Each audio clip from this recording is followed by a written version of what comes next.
You already know 97.7 Outlaw Radio FM listeners. We got the one, the only. We got West Coast hip hop pioneer. We got General Jeff right here on the line. How you doing this evening? Yeah, boy! General Jeff live and direct, coming live from the West Coast, all the way touching down with my homie DJ Mortal live in Penna, and we about to bring you hours and hours and hours of untold hip hop stories and all kind of good shit. So stay tuned, grab a seat, grab a brewski, do something big back, because it's going down. Hey, I got my drinks, you know what I mean? So I'm telling the listeners, you just like Jeff said, you better get yourself some drinks and pop that popcorn because we're in for a wild ride tonight. Yeah, right, that's right. I don't even know where to start. I guess I need to start. First of all, thank you, DJ Immortal, for having a brother like me, on the show, man. I really appreciate it. I'm like, oh, man, you got me on coming on like yesterday with my homeboy Paris, from the Bay, the legendary. You know what I mean? Going back, man, I don't know. A lot of cats don't even remember his first joint. The devil made me do it, and it came out controversial. But, much love and respect to that brother, and all the list of all the other folks. And we understand folks going, think about the Tyson-Roy Jones fight. Well, they not coming on for a couple more hours. They got the opening acts on right now. So right now, y'all can mute that, you know what I mean? But over here, get some of this live, original hip-hop history, boy. And before we get into this, speaking of Tyson and Jones, because we got all night, so I got to ask you this, there, Jeff. Who do you have in this fight tonight? Do you think Tyson's gonna knock out Roy, or is it vice versa for you?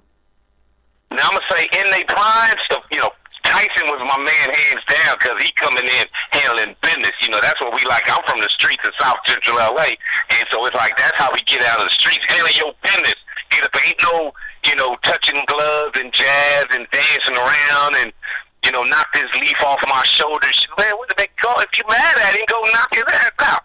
And so that was how Tyson's attitude was in the ring. So it's like, and then plus at the time, that was when the birth of hip-hop first started, and Tyson would come in the ring on some hip-hop, so he was like hip-hop's boxer. We all praise due and love and respect for Ali, but when Tyson came, he came when hip-hop came, and it was like, that's our guy. So hands down there. So after that era, in a whole different weight class, Roy Jones Jr. is like, man, when he had, the fastest hands on the planet, he come in with hands down by his side, and you still can't touch him. And it just, his incredible skill set was phenomenal. And, so that was my favorite dude in that weight class. But now, obviously, they done got older, and they weight sizes line up. But it's like, come on, man. But the thing that blew it for me, I can't make a choice, though. Let me just answer the question. I can't make a choice because they said it's an exhibition. So, I mean, if you knock somebody out, you like disqualified or something. So I'm like, well, what's the point of getting in the box? What are they going to do? If they going to dance around for a little bit and laughing and joke like that, I'm not interested. I can't make no choice in that. I mean, well, of course, we don't want to see nobody get hurt. Especially now, like when we older, we don't recover as fast. So I understand all that, but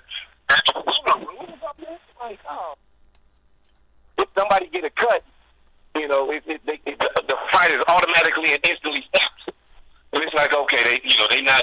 It's too many protections up in there. So, I mean, I'm flipping the coin. I don't care. I'm just happy to see some legends in the ring. That's it. Hey, man, I most definitely agree. But getting down to the interview, I want to take you right back to the beginning. Many moons ago, back when hip-hop most definitely was hip-hop. But I want to ask you, what actually made you and inspired you to get into the music industry? Ooh, I mean, so that's what people don't know. My real musical industry. I was born and raised. My mama had me a child actor when I was 5 years old. And so, going all the way back with, Bill Bojangles, I don't know if folks know who that is, tap dance extraordinaire, and Fred Astaire and all that. And so, you know what I mean? It was like that, that was the thing. So she had me going to the Al Gilbert School of Performing Arts in Beverly Hills. And so I was singing, 5 years old from 13 and a half years old. And so, actually singing, there was Al Gilbert did some instructional records, and he had me, me and the other kids in our class. We were singing backgrounds on those a lot of those records, and so that was my first efforts, actually going in the studio and singing and performing. So, and I've been a member of Screen Actors Guild SAG since 1995, so I've been performing my life from 5 years old till now. But as far as hip-hop goes, it starts out with, my first legendary crew was Uncle Jamm's Army as DJing, but then after that it was Bobby, Jimmy, and the Critters, and then the whole thing is just my love for music, because growing up on the funk, from James Brown to George Clinton and Bootsy to Roger Troutman, the Troutman family, and that funk was in my music, in my soul, and so I'm one of the original pop lockers here in LA, and so from there, from dancing to the music, to then I became a DJ. DJ Jeff in the hood, in my hood, just doing backyard parties. That's we could have house parties. And then from there, in 1983, Run DMC came out with this joint. It's Like That. And then that's when I first said, I want to, instead of dancing, pop locking, and DJing, I want to rap. And so from there, I picked up a pen and started writing rhymes, and then the rest goes from there. That's the timeline on just the. And I gotta say as well, Uncle Jamm's Army, man, that classic crew. But I have to ask you, how did you get connected with that crew? It's funny. So for me being a pop locker, I would go to the dances just to find it, because it was always about a circle. So you had the cats that would dance with the girls like in the middle, and then on the outside, you would have the pop lock circles. And that's where I would go. I go to the parties, and you see some of the baddest poppers, because popping was, it's obviously, as folks know, it's an original dance. It's about originality, and you could see folks doing creative stuff, and it was brand new. And so it was just, this is pre-break dancing, and so, but pop locking, that was the most fun, because I could be me. And then at Uncle Jamm's functions, you're gonna hear music that they don't play on the radio. So it was just, man, you just got these large crowds, you got the sexy ladies. When you done pop locking, then you go flirt a little bit, go in the middle and do some other things, and then go to check them out on the DJ, in the DJ booth, and then so it started out there. And then when I saw Egyptian Lover, that's when they caught my ear, and seeing him doing his turntable tricks, and it was like, yo, what is this dude doing? I mean, you could see him with his finger, spinning records backwards, while the other one on the other side is playing frontwards, and he's mixing the record going backwards and the record going frontwards at the same time, and then he's blending records that speak different languages musically, and he's blending them together, and it just was amazing. Like, who is this dude? Now, I need to take my DJ to the next level. And so that I gravitated towards Uncle Jamm's Army, and so then I went from being the dancer, going to the dances, to ultimately I wound up being the DJ in the crew, and I'll be out there passing out flyers and hanging posters with the rest of the guys, and then when they opened up there was a record store called the DJ Booth on Slauson and Western, and I wound up working there, and then it just went from there. And speaking of, when we're still on the topic of Uncle Jamm's Army and Egyptian Lover, I noticed on your Facebook as well, you posted this back in 2016 and stated that it was a hip-hop history 32 years ago flyer. And I noticed as well while doing the research that it actually says the Egyptian Lover on the flyer with Bobcat and Rap Magic. Is that the same show that you were just talking about right there? The flyer was AV Fair Valley Center. Oh, AV, the Antelope Valley. But you didn't read the last name on there. It says, and the General. That's why I posted it, because it's got to have my name on that flyer. You folks know, I wasn't just in the background. I'm actually a featured DJ all up in the ranks. And so I wasn't one of Uncle Jamm's top DJs.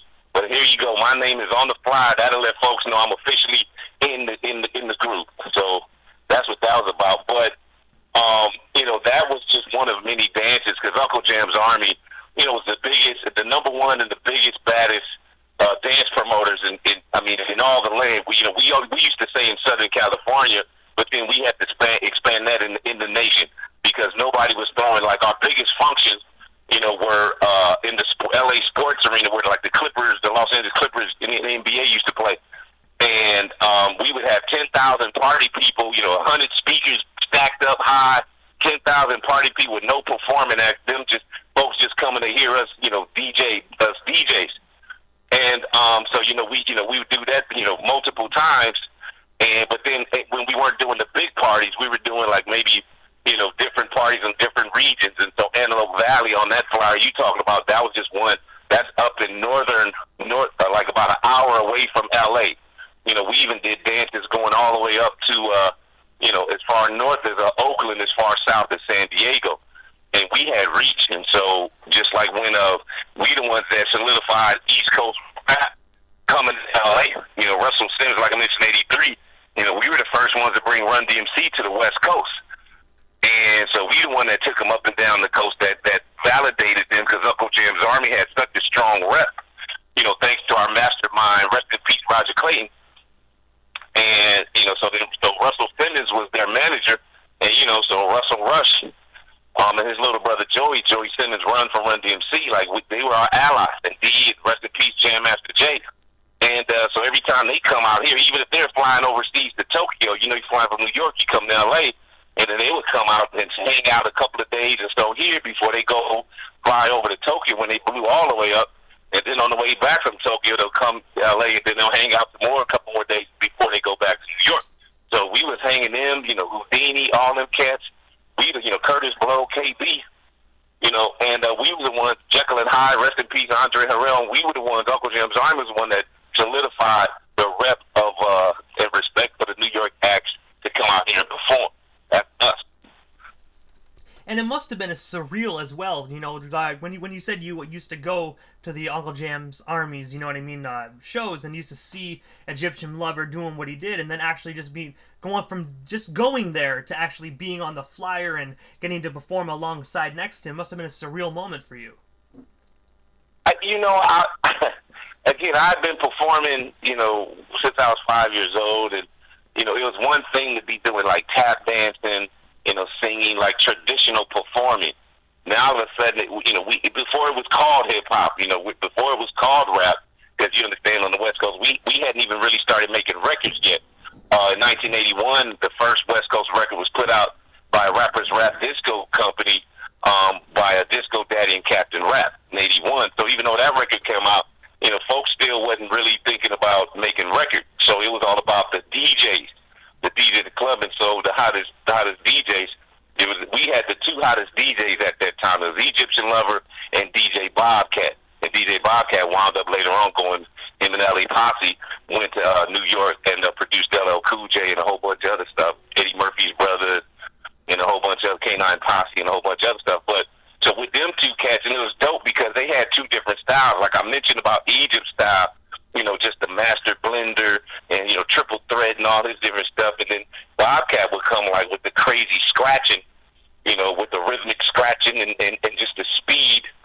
That what the younger DJs was doing, like the DJ Joe Coolies and DJ Aladdin and some other folks that were doing it. So that's how we hit it off, and our rep was out there, and it just this was just everyday life. I don't know. I have to say it was divine intervention that the heavens just guided me. So everywhere I went, I was falling into talent. That's all I knew. It wasn't because it wasn't a whole lot of folks that was doing it back then. It wasn't a whole lot of folks. When hip-hop started on the West Coast, it wasn't a whole lot of folks making records and DJing and touring. And so it was only a handful of us. And so that's how, I don't know, it just happened. So, like, like, for instance, Uncle Jamm's Army, we had the record store, the DJ booth. That was the name of it. And it was on Slauson and Western. That was right in my neighborhood where I grew up. So when I'm still in high school. So I'll catch the bus, whether going to school or coming from school, and especially after school, like after basketball practice. But then I come by past the booth, and they have one big old Sherwin Vega outside, and they'll be blasting me. And as soon as I hear that, back door, bus driver, back door, and I'll jump off, and instead of going right home, I'll go over to the DJ booth and I start with just hang out. And, so then that's how I befriended the guys. And that's how, it started, I was just in the right place at the right time. And then when it come to making records, and we go get into a little bit, there was a guy, we talking about Bobby Jimmy Critters. That was a group. Russ Parr was an on-air personality at 1580 K-Day when K-Day was on AM station out here in LA. And so Russ Parr came into town, and so he was the morning show guy, would do like different voices and characters to have, make people laugh in the morning as they got to get up and start their day and go to work or school or whatever they got to do. And so he had these different characters, and his most famous character was Bobby Jimmy. And he'll tell you, you can call and just bag or just tell jokes, do the dozen. That was his popular thing. And so Bobby Jimmy became so popular, he was like, yo, I want to do a record with Bobby Jimmy, kind of like some hip-hop Weird Al Yankovic stuff. There's a parody. And so they were like, who makes beats? And then the word went out. You need to hit up Egyptian Lover. Because Uncle Jamm's we had just dropped our first joint, Dollar Freak, featuring Egyptian Lover on vocals. And so it was said Egyptian Lover. So when Egypt produced Bobby Jimmy's first record, We Like Ugly Women, when that jumped, and then promoters was like, want Bobby Jimmy to come perform. And so because it was Bobby Jimmy and the Critters, he needed some other cats with him. So he had Egypt. Do you know any other guys? And it's like, Uncle Jamm's he's full of guys. And so it just so happened that night, well, not that night, but Uncle Jamm's Army had a big dance in Santa Monica Civic Auditorium, and it was like Run DMC, Curtis Blow, Houdini, Jekyll and Hyde, and Bobby Jimmy Critters was supposed to perform there. And so, but from Uncle Jamm's Army standpoint, we go into the dance, me and a couple other cats, we was going to dress like in our military parachute pants and our black long sleeve joints looking like roll up in there. And so I didn't know that two of the cats had already agreed to perform with Bobby Jimmy and be the Critters on stage. So one of the guys was late, and so right when they was ready to perform, he's like, where's the other dude? Where's the other dude? Oh, who is this dude? He's dressed like y'all. He can step up and do it. And he asked me, like, yo, you want to be on stage with us? And I'm like, sure, why not? And so then, like, 3 minutes before it was ready to go on stage, the dude showed up that was late. And it was like, he said, well, you could DJ. You could just be our DJ and just start the record. That's how I got in the group of Bobby Jimmy and the Critters. And so, like I'm saying, I'm just in the right place, the right time, and just falling in. And my whole career was just falling in my lap. I didn't have to go nowhere and audition or do nothing. It just happened. And also, when we're on the topic of Bobby Jimmy and the Critters, I was wondering if you can tell us a story behind a more in-depth story pertaining to the very first record, Roach is the Beginning. Because I have to say, New York Rapper is probably one of my absolute favorites by Bobby Jimmy and the Critters. Okay, so again, now the thing on the West Coast hip hop had just started, and all everybody knew was to throw out 12-inch singles. So you got single and maybe A side and maybe something on the B side. Biggest thing, and Uncle Jamm's Army did it with Dollar Freak, and then after that was Yes, Yes, Yes. So that was one of our popular dance chants at our dances. Bobby Jimmy come to tell one record, you kind of throw it out there, got an idea, throw it out there. It wasn't about albums. Like when you talking about Road to the Beginning, that was a whole album. But that was our second album. The first album was called Ugly Knuckle Butt, and that was the title of 3 of our different songs. Ugly, We Like Ugly Women, Knuckle Draggers, and Big Butt. And so Ugly Knuckle Butt, I don't know, Bobby Jimmy being funny. But, but that was the first album. And so, we threw out a few singles out in the beginning. And then once the popularity got so big, that's when we started, we grew, and that's when we started dropping albums. And so, for me, my biggest moment with Bobby Jimmy and the Critters was in 1985. Houdini came out with a record called Big Mouth. You got a big mouth. And so, we did a parody on that. And Bobby Jimmy came on a record. We came on a record called "You Got a Big Butt, a Big Butt," and so that song hit big. And that was the first record that got me into New York. And so we were going around performing in New York. And, so when they heard the record, cats thought we was from New York because nobody, that wouldn't happen, wouldn't sound like that on the West Coast. It was like that because on the West Coast it was more electro. Planet Rock, Africa Bambaataa style stuff, and then and Ice-T had a couple of different joints, but Ice-T was like the only rapper from the West Coast that was, even acknowledged on the East Coast, especially in New York. So, in 1985, I remember we performed at the LQ, which is the Latin Quarters,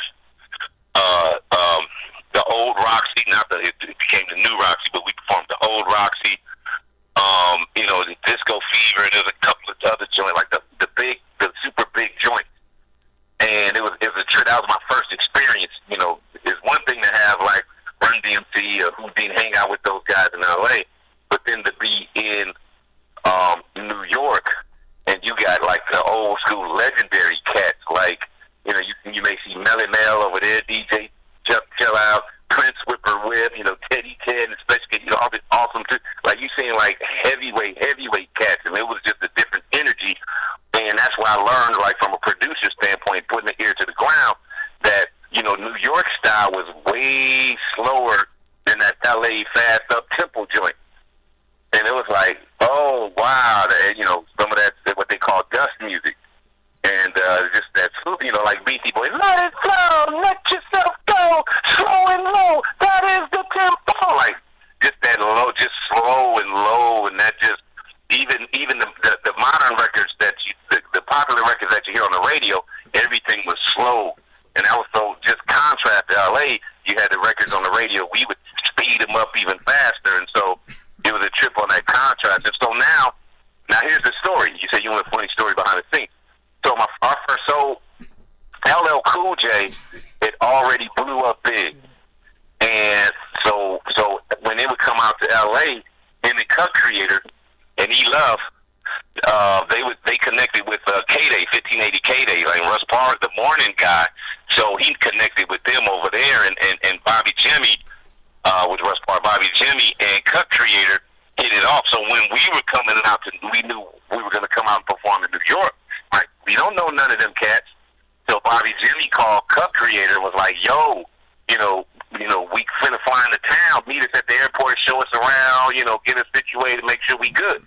Cut Creator, no problem. Okay, cool. Bet.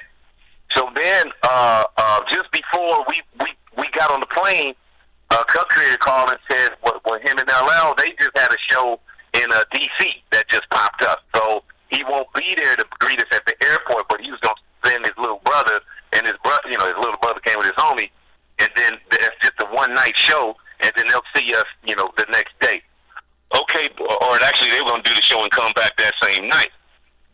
It's okay, bet. And so his little brother picked us up. We had to rent a car as soon as we got there, and it was funny because they was like tripping, like, yo, we gonna jump on the train, right? And it was like, man, we jumping on no subway train. We renting a car, and that was a big huge deal back then. Like, you ain't authentic, if you're in a car, like everybody just rolls on the train, the subway, and it's like, yeah, we're not, hold on, we just got here too late. We already rented a car.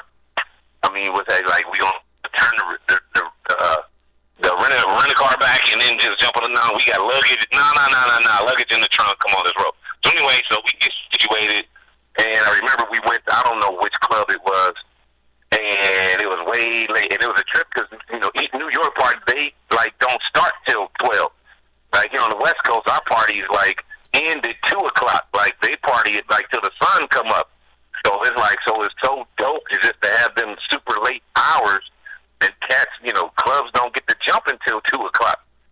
And so they did the show, flew back in town, and we at this club, and so I didn't know they was in there in the club, and so some joint came on, and I'm up there pop locking, whatever it was, and then there was some lanky dude, some kid with a bright red Kango come in, and he b-boying and started break dancing, spinning on the ground. He got up pointing at me, and I'm like, why is this dude pointing at me? I don't battle. I'm just getting down doing me.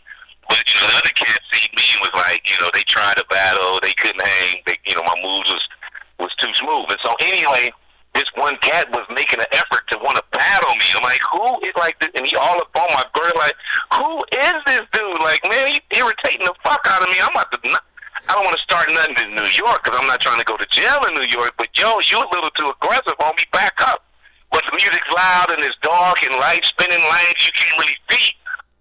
But whoever this, I can see that bright red Kango like, yo, B, this dude right here.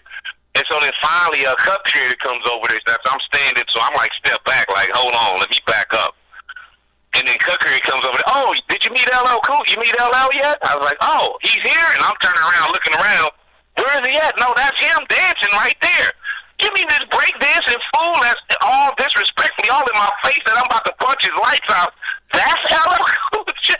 It was like, you know, but it's funny because you know, you do not remember that to this day, but that was the first scenario when I first met LL Cool J in the middle of a goddamn break pop lock circle where this dude come in and start break dancing and being aggressive, calling me out and all that, and I was gonna punch it because he was all up on me, bumping all into me, and like, damn, who is this dude? I like, we don't get out like that in LA. You don't just bump a cat. Like, I mean, I don't know you. We strangers.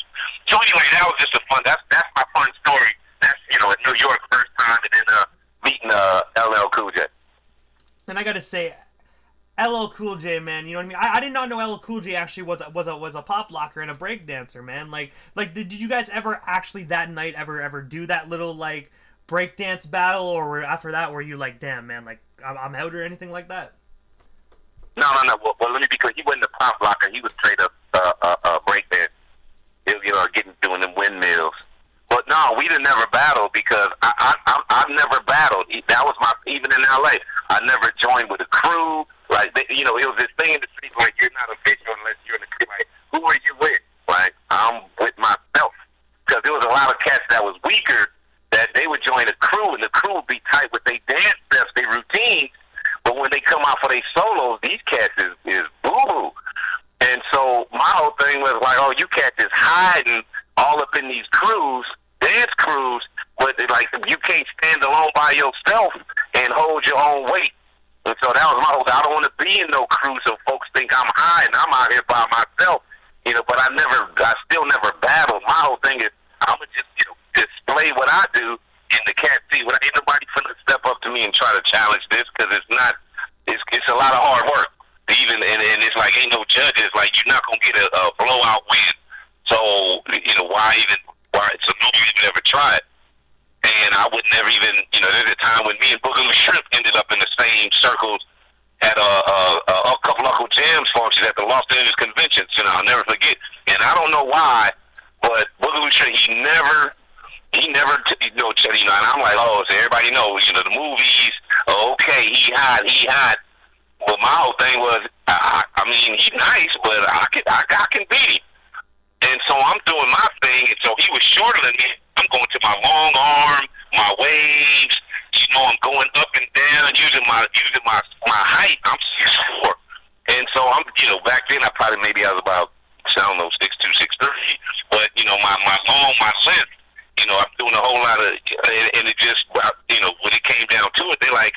You know, certain circles like, well, that's the dopest guy right there, and that's the dopest guy right there. Y'all need to line it up. And he'll look, nah, and he just walked away. I don't know what that was, but it's like, all right, I got respect from the baddest dude that everybody else respect. But me and LL, So my whole thing was when it comes to breakdancing, I never broke dance in my life. I'm not getting on the ground and getting dirty. And you know, some of these cats that come up and got dirt all over the.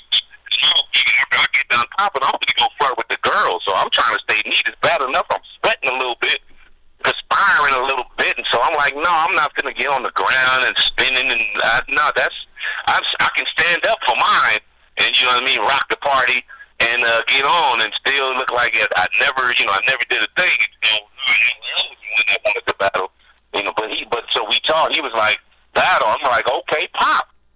And he was like, no, you break. So we was we both gonna pop or was we both gonna break? And neither one was gonna step into the other one's lane. And so no, that battle never happened. And also, you were also an artist and producer for Rodney O and Joe Cooley on 2 albums in between 1990 and 91.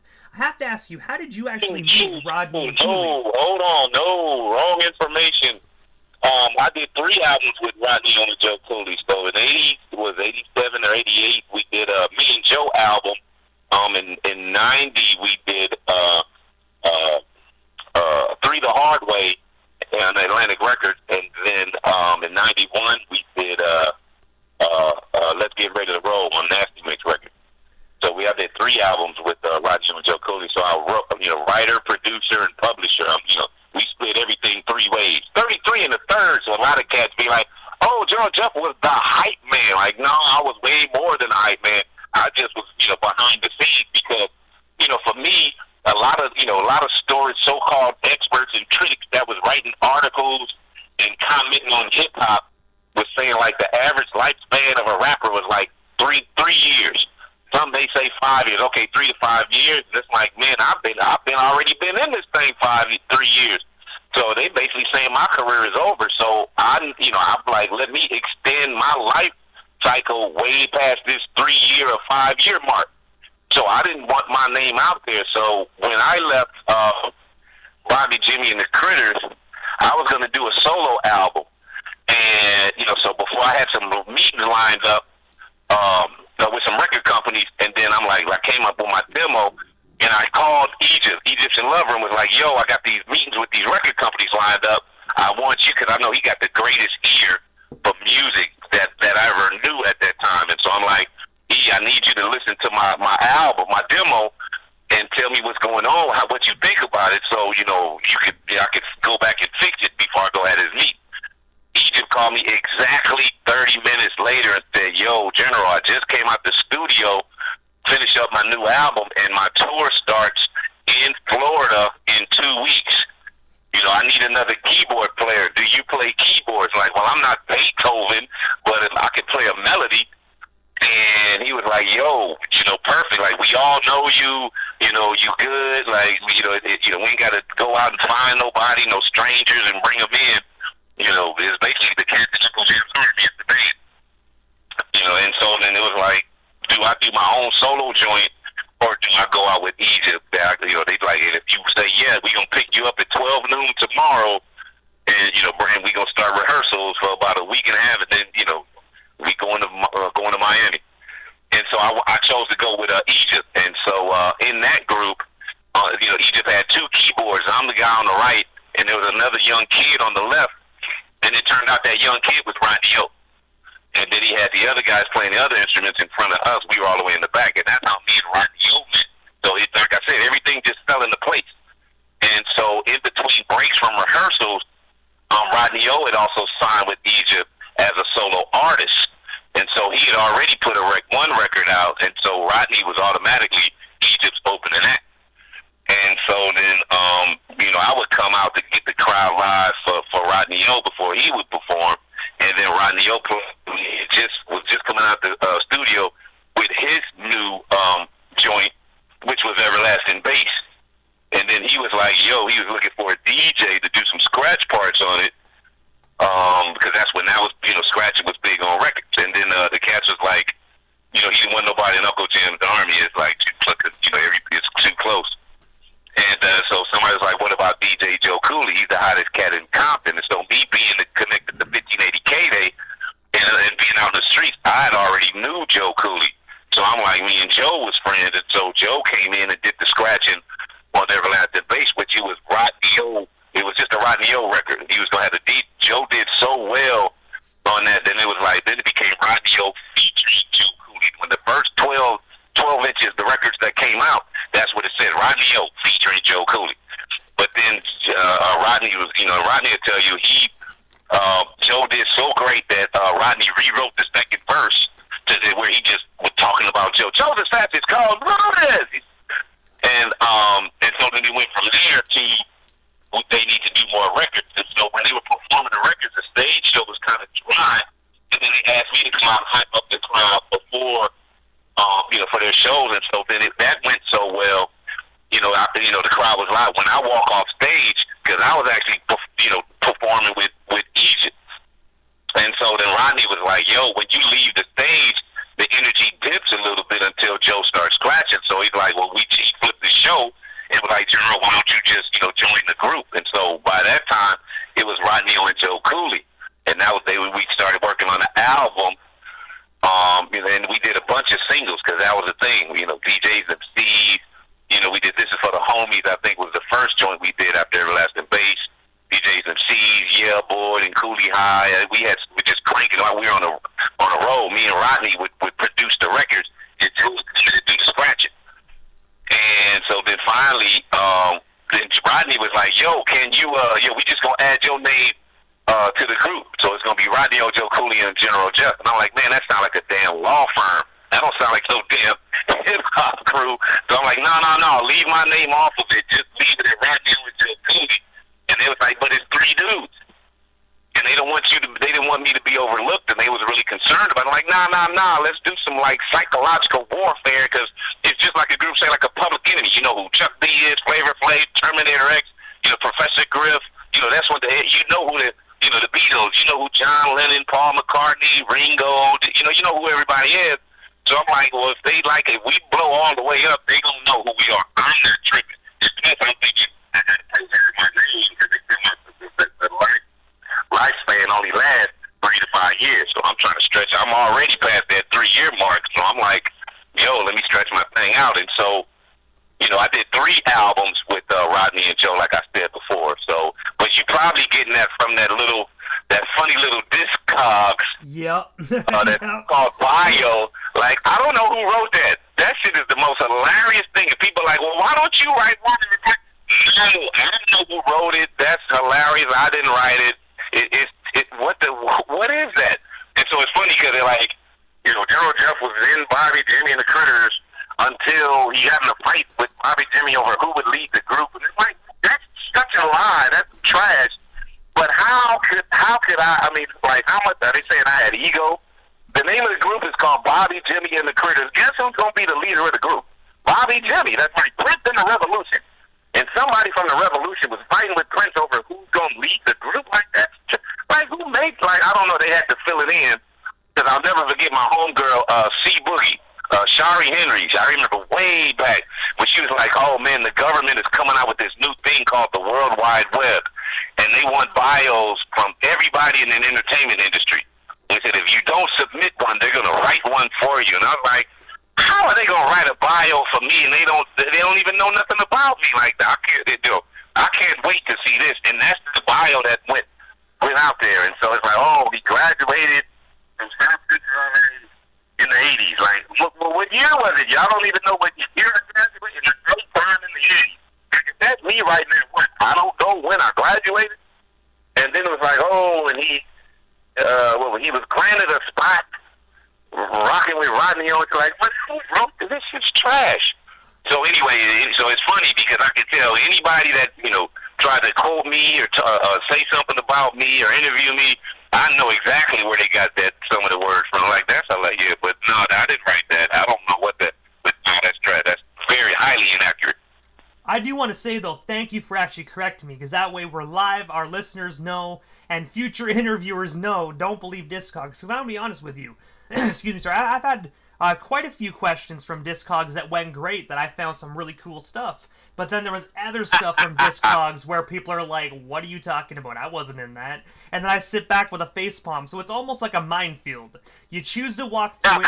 You could get to one end and be perfectly fine, or you can get it blown up in your face. So, but, you know what I mean? I do want to say thank you for clearing that up for us. It's one thing to do your due diligence, like digging in the crates as DJs, how we used to do. You dig in the crates, do your research from the internet. The next best thing is just to ask the talent, ask the interviewee, the artist, for their own bio or a little brief thing. Some of these cats, our resume, like my resume is, it's like a short novel. It got so much stuff, and so I'm like, I'm not gonna write. Like, a lot of people have no idea. Like, it's mind blowing how long and extensive it. You're talking about what, over 35 years in hip hop. It's so much.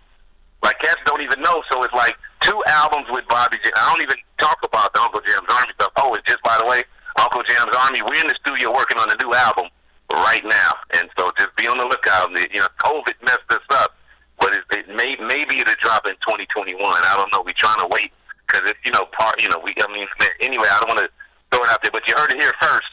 Uncle Jam's Army working on new music. General Jeff involved. Hey, well, so I did 2 albums with Bobby, Jimmy, and the Critters. I did 3 albums with Rodney and Joe Cooley. And then after that, people don't even know I was a part of 3 albums with DJ Quick. And on that Discogs interview, it's like, oh, he popped up, surfaced briefly in the mid '90s when he showed up on the DJ Quick record on the Safe and Sound album, and it was like that's because they don't know my name wasn't on nothing. I'm behind the scenes, but 3 albums, so I got. And then people really don't know I got gold and platinum plaques on my wall from working with Ice Cube, Snoop Dogg, DJ Quick, and a whole bunch of other folks that folks don't even know. And so it's like, my resume is long and strong, but I don't talk about it. I don't put out. I mean, for what? But when you brought up Ice Cube, that was actually right next to my list as well. I also read that you did some technical work. Oh, you knew about that. Oh, okay. You did some technical work for Ice Cube's 1993 album called Lethal Injection. First and foremost, I have to say, phenomenal record. I have to throw that out there. But I have to ask you, how did yourself and Ice Cube get connected? And of course, what was it like working on such an iconic record? Oh, man. I mean, yeah, at that time, Cube was on top. To me, was the top rapper on the West Coast. His first solo joint was massive, and then which followed, his massive effort with NWA, and it's like, I mean, hands down, that was my favorite artist on the West Coast. So let me back it up a bit. So when I was with Rodney and Joe Cooley, we had a show.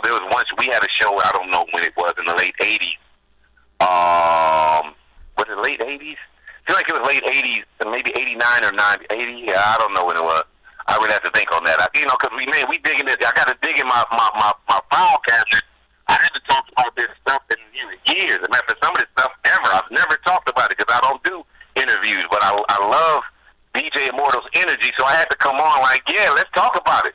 So but yeah, we had it. Me and Roddy and Joe, we had a show in Phoenix, and well, now it goes back before then. I'm sorry. Go back to I'm with Rodney and Joe Cooley.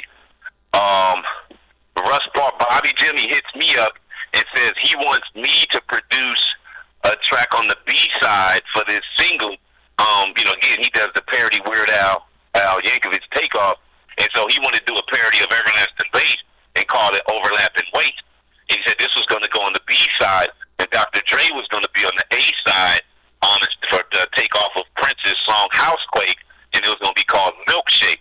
And I was like, I'm finna burn Dre up. Like, that's basically me versus Dre. And matter of fact, they ain't gonna think about that A side. They gonna think about that B side. So I jumped on that one.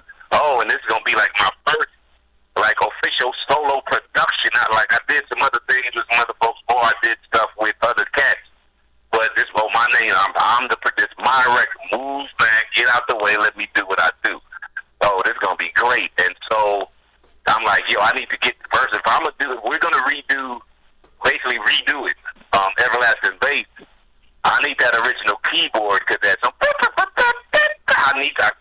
No other keyboard sound. Like, nobody knows what keyboard it is except a handful of folks, and we ain't never put it out there publicly. And nobody else has ever used it. Amazingly, in all these years, I don't know why. But so let me go get the original keyboard. That was the Egyptian Lover's keyboard. He still got. Let me go get that. And then Bobby Jimmy's like, no. We're going to do this at Lonzo, Lonzo from the Wrecking Crew has got a studio, world-class studio. We're going to do it there. And Lonzo's got all kind of keyboards. I'm like, yeah, but he don't have this one. I need this one. Otherwise, it's going to be whack trying to mimic, this legendary sound that just cannot be imitated.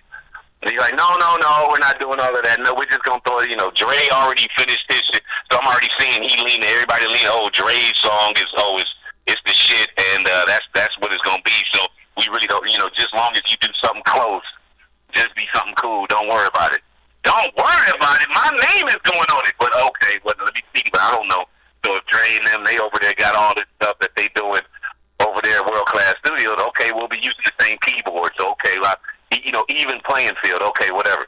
Got the drum, 808 drum machine, I'm programming stuff, and then them keyboards, it just, oh my God, it was so sad. Like, come on, bro, I told you it's gonna be. So that's what I was at that point. I was just, I was so pissed because my name is, because it didn't even, it sounded like trash.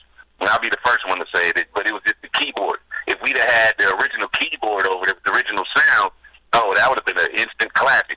So anyway, so during that session, and I'm trying to figure out how to salvage this record, because now, I heard Dre's version of Milkshake, And I'm like, oh man, I'm gonna get murdered by Dre. This is not. This didn't go well. So I gotta save this record. I gotta at least get it close. And while I'm doing that, so then Dre and them come in.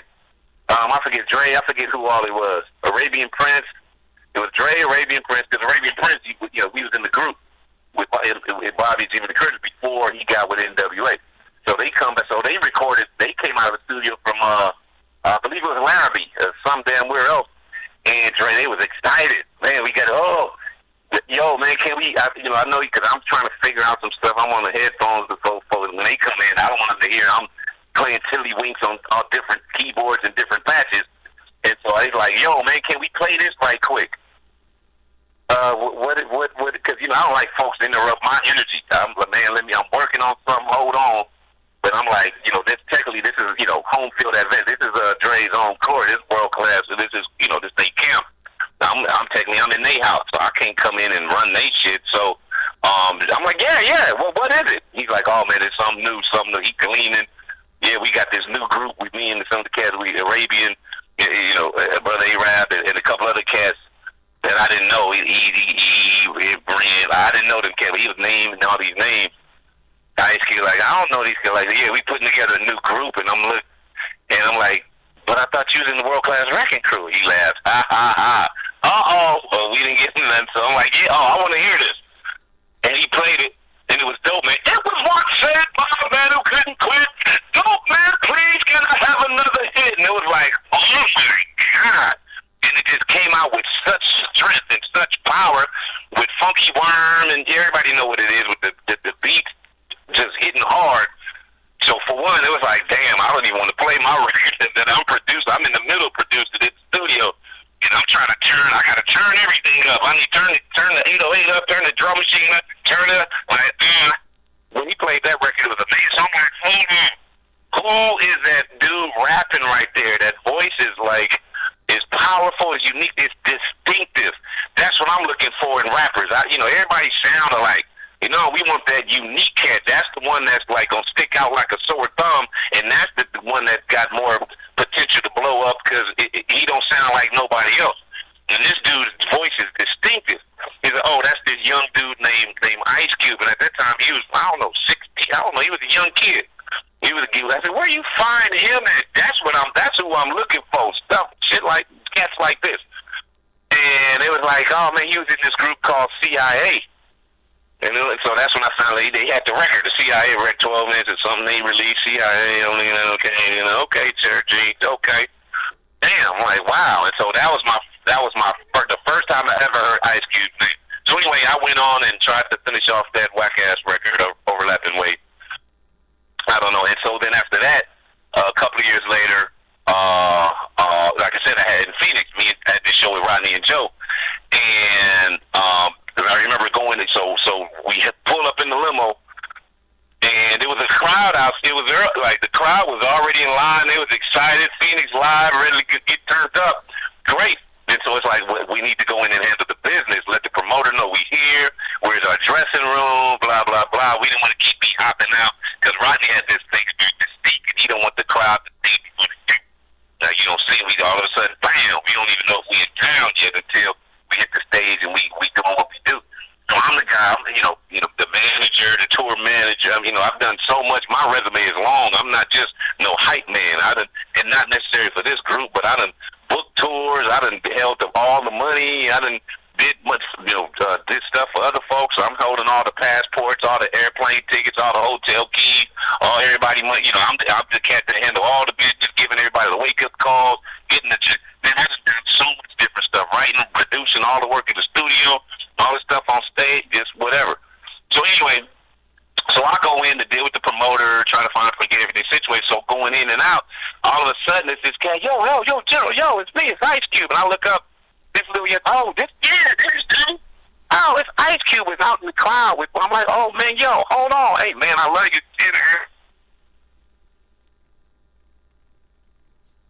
Are you still there, Jeff? Hold on, I want to bring you. I'm like, hold on, I want to introduce you to the rest of the cats, in the limo, because I want to give him some shine too.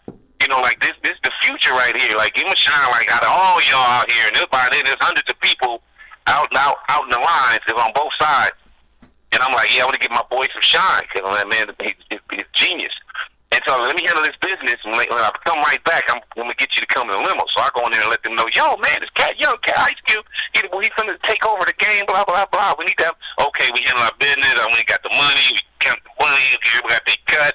Okay, cool. We feeling good. Yeah, bring him in. So I went out there and got Cube. Came. Yeah, security, let him through. And he came, so now he looking, so out here, everybody like, ooh, like, oh, they pulled him into the limo. Oh.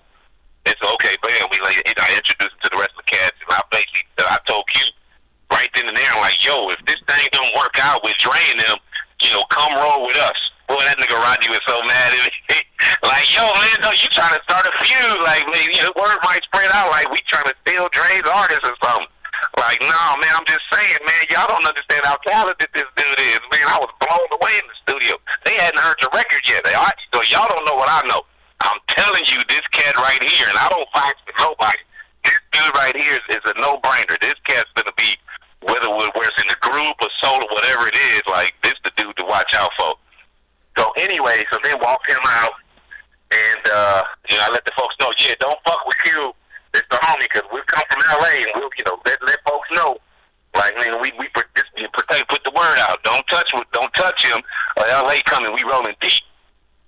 And after that, I shook hands with Cube and went on. But so then from there, Cube always looked out for me. He always remembered, even to this day. We'll text message back and forth, here and there. I don't really try to bother him because he's busy. He got a whole lot going on. But so then years later, the home studio that me, Rodney, and Joe did all of our stuff at was Skip Saylor's studio in Hollywood. The studio that Egyptian Lumber first turned us on to because he would record there.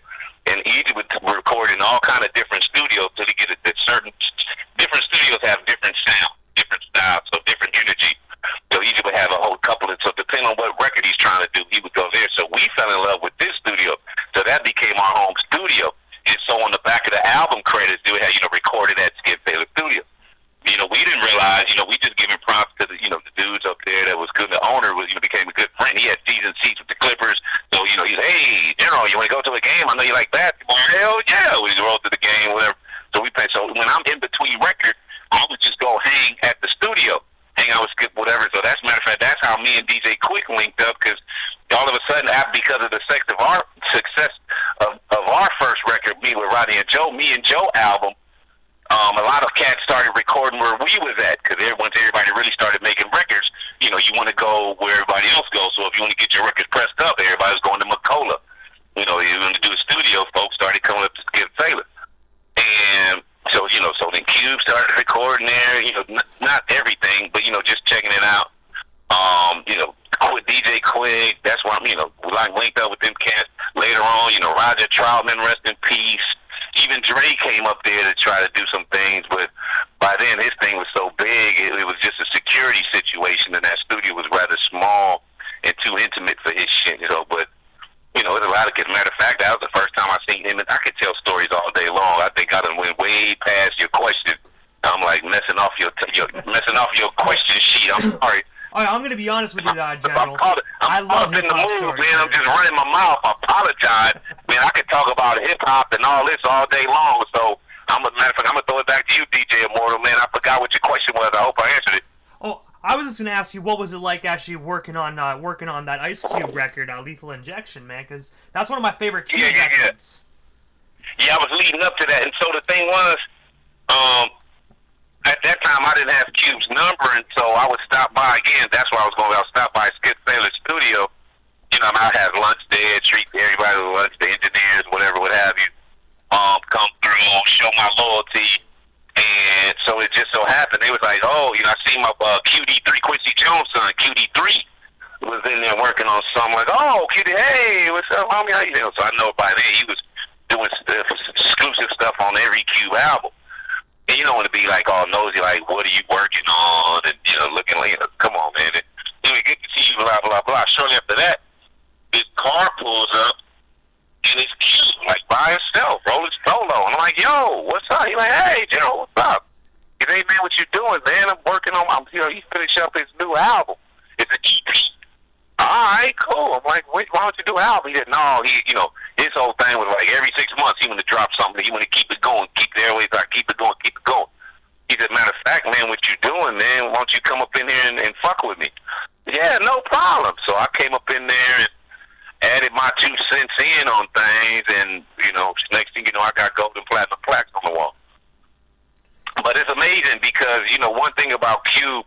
So even during those sessions, even like in between, so there are certain things like that session, QD3, he was producing that joint. And that was he was that day. It was really though, boom, really though, boom, boom, boom. And so the engineer was doing to G or not the G is the question. And like Smith told Wesson, I'm shady with the 380 old school diploma. I leave that ass in a coma. That record. So anyway, so the engineer was working on some stuff. So I remember we went in the lounge and was kicking back. And that's when I first met Kim. Kim was there, and it was like, oh, okay, yeah. So then the first thing, so I know this TV was there, and I'm like, yo, what you want to watch on TV? And the CNN is like, hey, that's my favorite channel. That's my favorite channel. So me and Q really started hitting it off. It's like, yeah, we paying attention to what's going on in the world. And that's when I really had a even more respect for Q, not just as an artist, but as a human being. Because, hip-hop, it was so, a lot of these cats was just, all they was doing is paying attention to L.A. streets. What's going on in the streets of L.A. I mean, L.A. streets was active, and so your whole life could get consumed with what's going on in the streets. And but Cube was one of them young, and he's younger than me, so he was one of the cats that was man. He had his ear to the earth. A lot of cats had an ear to the ground. He had his ear to the earth, like paying attention to everything that was going on around the world, because he was like, that's where a lot of his lyrical content it comes from and is based on. And I was like, that's deep. It's deep. And so we hit it off there. And so just spending time with this cat, bringing out wise this young dude is like, yo, man, this dude is, man, I can already tell he's got staying power. And so my whole thing is like, I could easily just drop everything I was doing and be like, yo, Q, put me on your team, and I'm just going, like if I was just some hype man or something, I would have like, let me switch up, go with the winning team, because Cube was on top, and I could just beat me. Like, let me carry your luggage on tour or something. Let me just beat it. I mean, we was already cool. I knew everybody from his neighborhood, and we knew everybody about, camp and all the teams. But I'm like, no, I'm loyal. I got my own squad. I'm over here with my guys. That's what's going on over here. And so, matter of fact, I had just left my crew, Romeo and Joe Cooley. So that came out in 93. I don't know, we were 92, 93 was when we was working on that. I just was in the process of leaving Rodney and Joe Cooley, and so that would have been perfect thing for me. Just slide on over the Cube like that. Like everything else in my life was just in the right place, the right time. But I didn't push that move, because at that time I'm like, nah, I think I'm gonna leave the whole game alone. I'm gonna just walk away. And, I don't know, do something different. But working with Cube was just amazing. Both, and in the booth, he come ready. It just, it's, and the way he put rhymes together, the way, his style is, and he spit it out, and it's just instant. Matter of fact, I was, was it before then? I can't remember. I think it was before then, where he had, DJ Pooh did a record on him, and I was hanging with Bobcat. And we bouncing around. Bobcat coming to town, Pooh in the studio working at Cube. We roll up there. That was a Paramount studio on Santa Monica Boulevard. And, Cube just, man, he just spit vocals. It's like what I call one take Jake. I coined that phrase. A lot of cats, I heard other cats saying it. And they're like, damn, wait, how you learn about my phrase? But yeah, one take Jake. Where it's like you get up in there and spit, one time is perfect. Bam. And, so, it was, Cube is prolific. He'll come in with his stuff already written. That back then the style was, the producer produced the track. Give him the instrumental. They'll write to it. Then they'll come to the studio and lay the vocals down. That was just to say everybody did that. It wasn't all that freestyle. There were certain cats jumping there on their own. They're like, I'm so superior. I don't need no pen and no paper. But it was just standard. You just write it down if you really, whatever. And so, Cube is.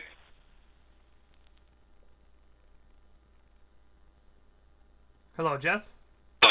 The There we go. song, it's like, wow, so easy the way you see the talent, you see the mindset in terms of, they're like, he knows what he wants, he knows what he's doing, and it's just a well-oiled machine. You got the producers, everybody do what they're supposed to do, and it gets done on a high level. And so, for me to fall right up in, I got my skill set, so I know what I can do. So I get in the studio and do what I do.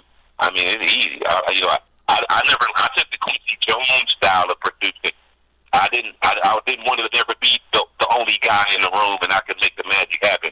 My whole thing is I need an engineer over there that can touch the button for me, because I'm in my own mind thinking about what do I hear and what do I want to do with this record. Where does it go next? Or what kind of sound? All of that. So I'm in my own brain. And so okay, turn up the hi-hat. No, turn it. Yeah. Okay, the kick is too loud. Bring the background vocals up right up in here. So I could be like the orchestrator and just that. And then if I got musicians coming in, tell them to hum the melody, and then they play that, and then they give them another track to do whatever they hear, and then blend it, mix it, whatever, what have you, and then the magic is done. And so then when you come to digging in the crates, hey, I'm a DJ. I dig in my own crates, and it's nothing.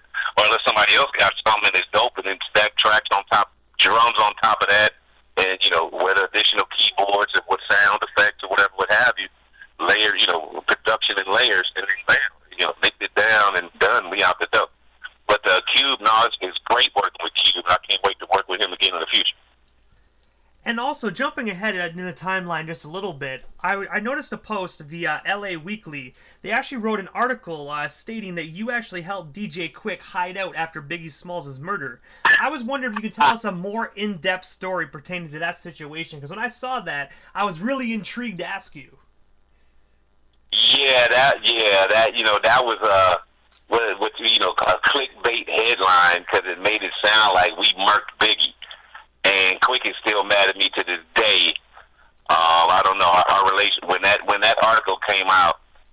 That was Quick was working on his album, The Midnight Life, and when he came out to promote The Midnight Life, and he said in every interview, because we weren't together at that time, but Quick had got in my face and was like, "Yo, man, you got to tell them to retract that headline, because it's killing it. He trying to promote something different, and everybody keeps wanting to talk about that article or want to talk about that night, that situation, and everybody's questions are leading into, what role did we play in Biggie's death? And it's like, oh wow, I was just talking about that night. So there was a cat that interviewed me, so we got to go even forward from there. These days, I'm a community activist in Skid Row with the homeless capital of America in L.A. and downtown Los Angeles, trying to help the less fortunate, our lost brothers and sisters out there. And I've been this for 14 and a half years. And so, anyway, there's this guy that I did an interview with. I knew him from hip-hop. We knew some of the same folks. But he wanted to talk about my efforts as a community activist. Okay, great. We talking about that.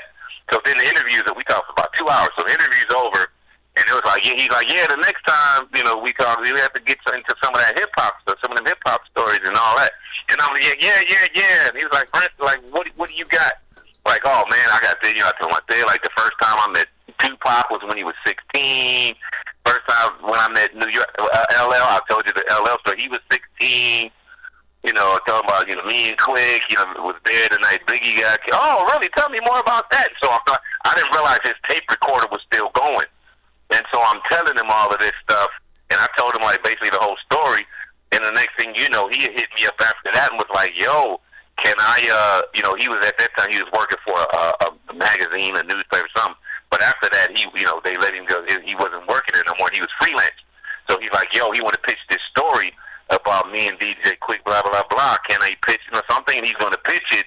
And if they agree to it, he's going to interview me on it. I didn't realize he had already recorded what I said before. And then they threw this, like, super juicy, clickbait title on top of it, and and pushed it out there. And I didn't know nothing about it until I'm hearing, my phone ringing like, oh, y'all was there when, y'all killed Biggie. It was this whole thing. And it was like, yo, no. And so I tried to reach out, to some folks to do, like not necessarily damage control, but to clear the air and tell folks what it was. But at that point in time, folks wasn't checking for me, so I couldn't get no platform on nobody's airwaves to actually push out the truth and clarification on what went down. So the thing was, so that day was Sugar Free was our new artist. Getting ready to start this new record label. So let me back up before this. So from the year 1994 to 2001, that I was with DJ Quick damn near every day. But from 95 to 2001 is when we really solidified our friendship. And there may have been only 3 days we was apart. So everything that happened, and I'm honored, to be in the room with a super genius. Not Wile E. Coyote silly shit, but no, a cat that really a musical genius that, really don't have a whole lot of cats around him when it comes to music and production. So I'm honored that for some reason he gravitated and respected my skill set. So I was in the room. So, 3 albums with him, The Safe and Sound, Rhythmalism, and Balance and Options. Matter of fact, Balance and Options, that was my title. Anyway, a lot of cats won't know. It's not on the records. I didn't. It ain't about General Justice. It's about promoting the artist, which was DJ Quick. And so from there, we did the Shaq records. We did, we did Tony, and we just had this thing. We just on a high level.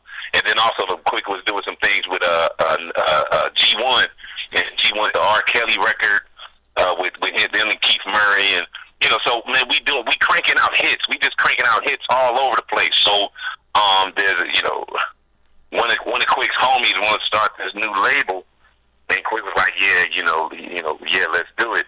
Who's gonna be the first act? And they was like, we got to find the first act, because if you're gonna come out with this massive label, we need to write the right artist. And Quick was like, you don't want to be just throw Quick's name behind some boo-boo artist. The artist got to really, it's got to be an exceptional talent. That's gonna set the tone for this brand new label. We gonna put our all in. And so then the homie was like, yo, I know who that artist is, but he, it's like, okay, cool. Tell him to come to the studio. Matter of fact, because we'd worked Quick at, blocked out Skip Saylor's studio. That was his home studio now, after following our footsteps. And so the whole boy was like, no, he can't come up here right now. And it's like, what you mean he can't? I thought you was ready to go. He said, oh, no, he got to get out of prison first. And I was like, oh, so how long he got to do? Like, he got to do the album. What you talking about? So anyway, are you sure he's worth the wait? Because I'm like, in 2 to 3 years, we so hot right now. We cranking out stuff. I mean, shit, in 30 days, we could finish a whole damn. I mean, what are you talking? I'm like, high level, high quality. What are you talking about? He said, no, he's worth the wait. He's worth the wait. Long story short, that turned out to be Sugar Free. And the Sugar Free got out, bring it to the studio, okay, because we still working on whatever. We just Quick just had to basically, you might as well just say it was his studio. Did nobody else get a chance? Maybe 1 or 2. I think Babyface, it wound up coming in there for a day or two for certain records, whatever. But that was Quick's room. And so then, I'll never forget, they brought Sugar Free up there, and it was like, all right, this is, so I'm, we there, like, okay, the homie said you was great, you're prolific, but I'm there standing there with my arms crossed, with a smirk on my face, like, okay, we waited all this time, like, let's see something. And dude was calm, quiet, wasn't saying a whole lot, just like checking everything out, checking everybody out. And it was like, okay. So I could see, I'm peeping everything about him, mannerisms, all that, and I could see he's very observant. Okay, that's okay. That to me is a good sign. He ain't gonna come in and just blabber mouth and I'm the greatest rapper ever. Like working with them types. But anyway, so they said, yeah, we want to hear something. What you want, Quick to throw on a beat or something? And he said, no. Give me a pen. No, he said, no, give me a number 2 pencil and a nickel. And it was like, what? Wait, what? We want to hear you spit some bars, and this is going to determine whether, DJ Quick, the legendary DJ Quick, fucks with you or not.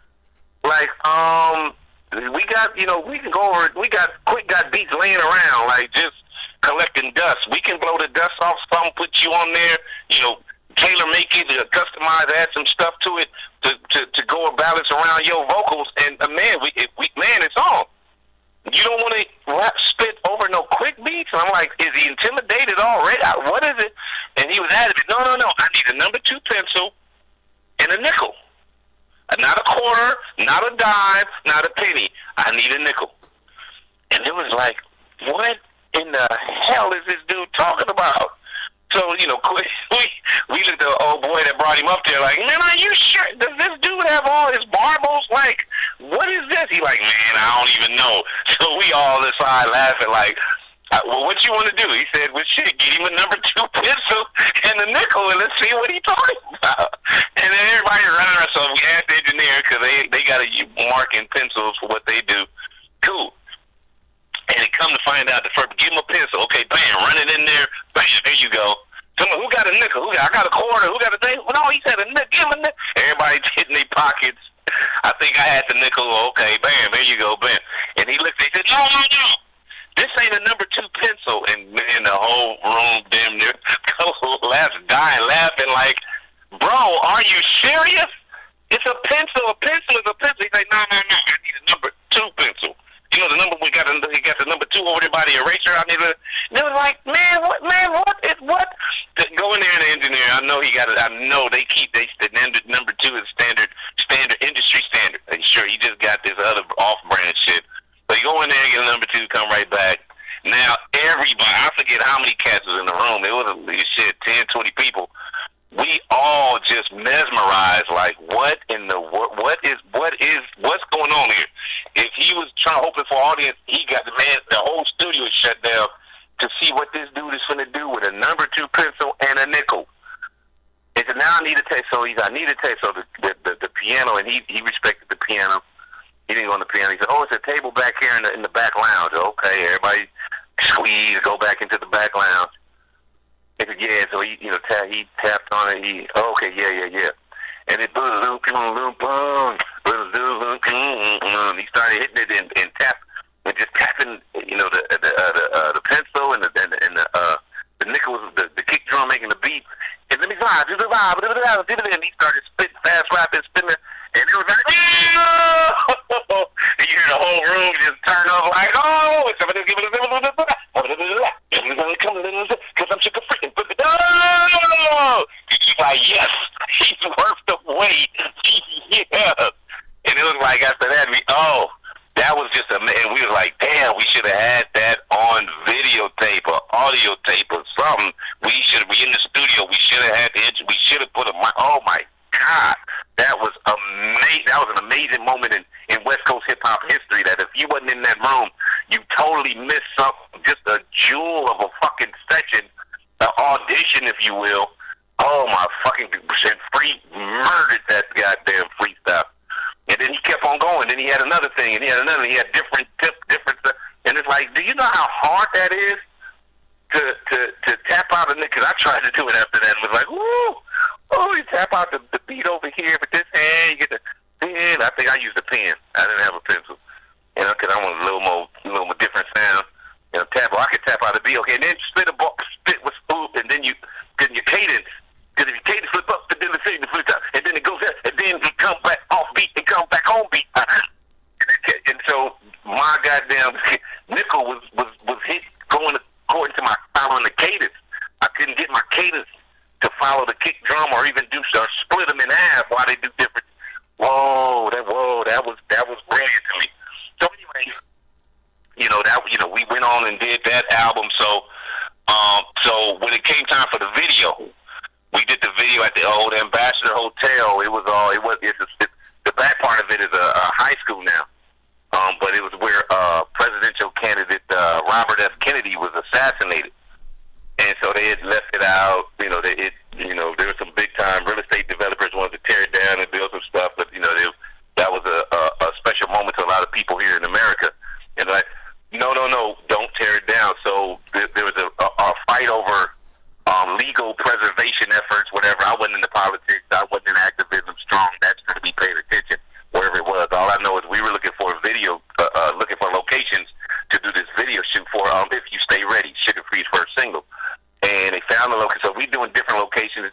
down because it was one.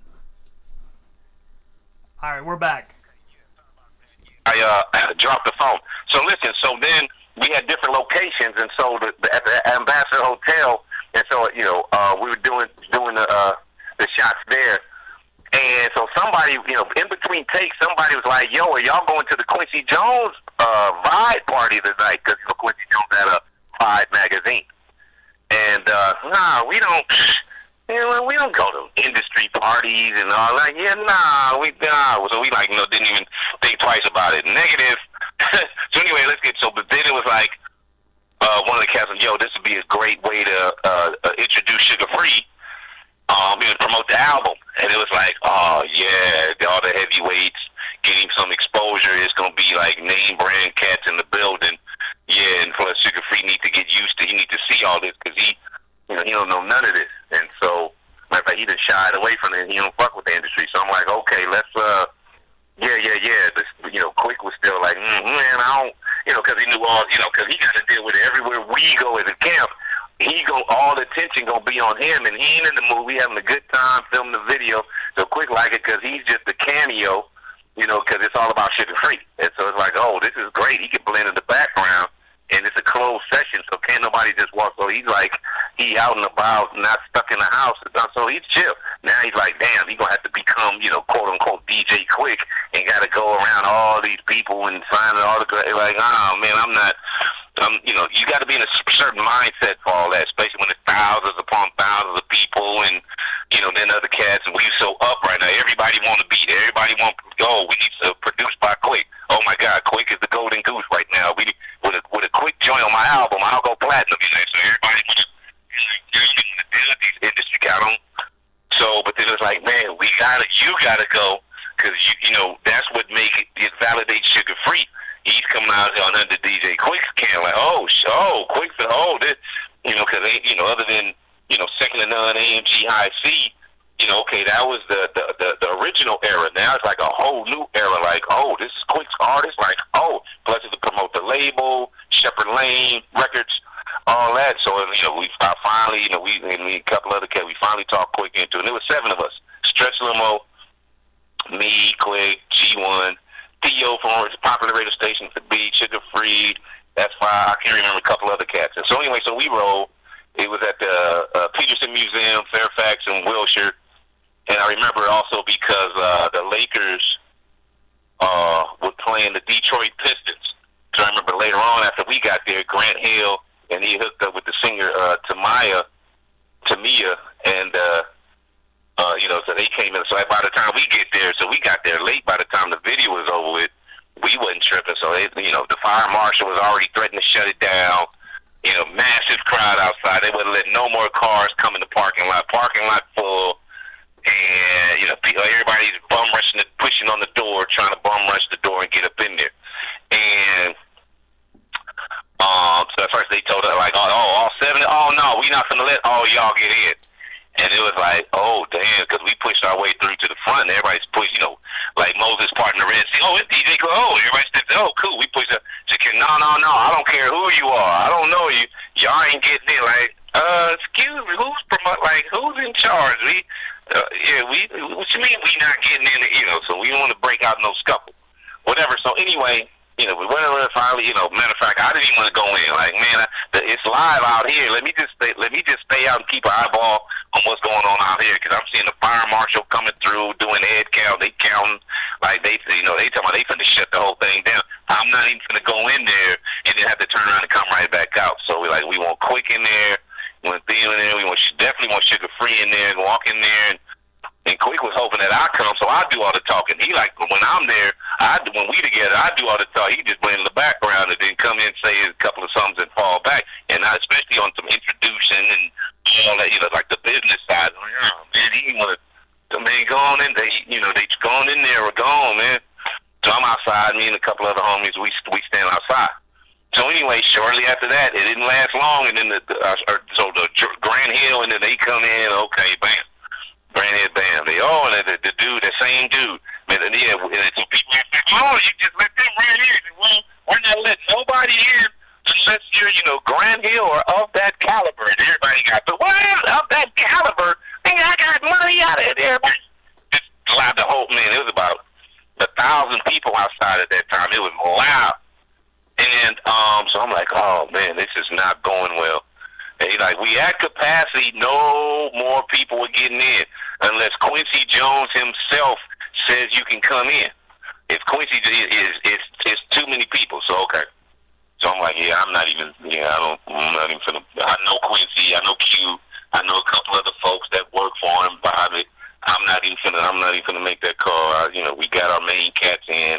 We ain't just gonna sit out here and just wait, make sure, cause my whole thing is, it looks like it might get ugly out here, and we might have to hold it down and make a way for our people to come, assess the situation out here on what to do. So I'm like, I feel better outside right now because the energy I don't know.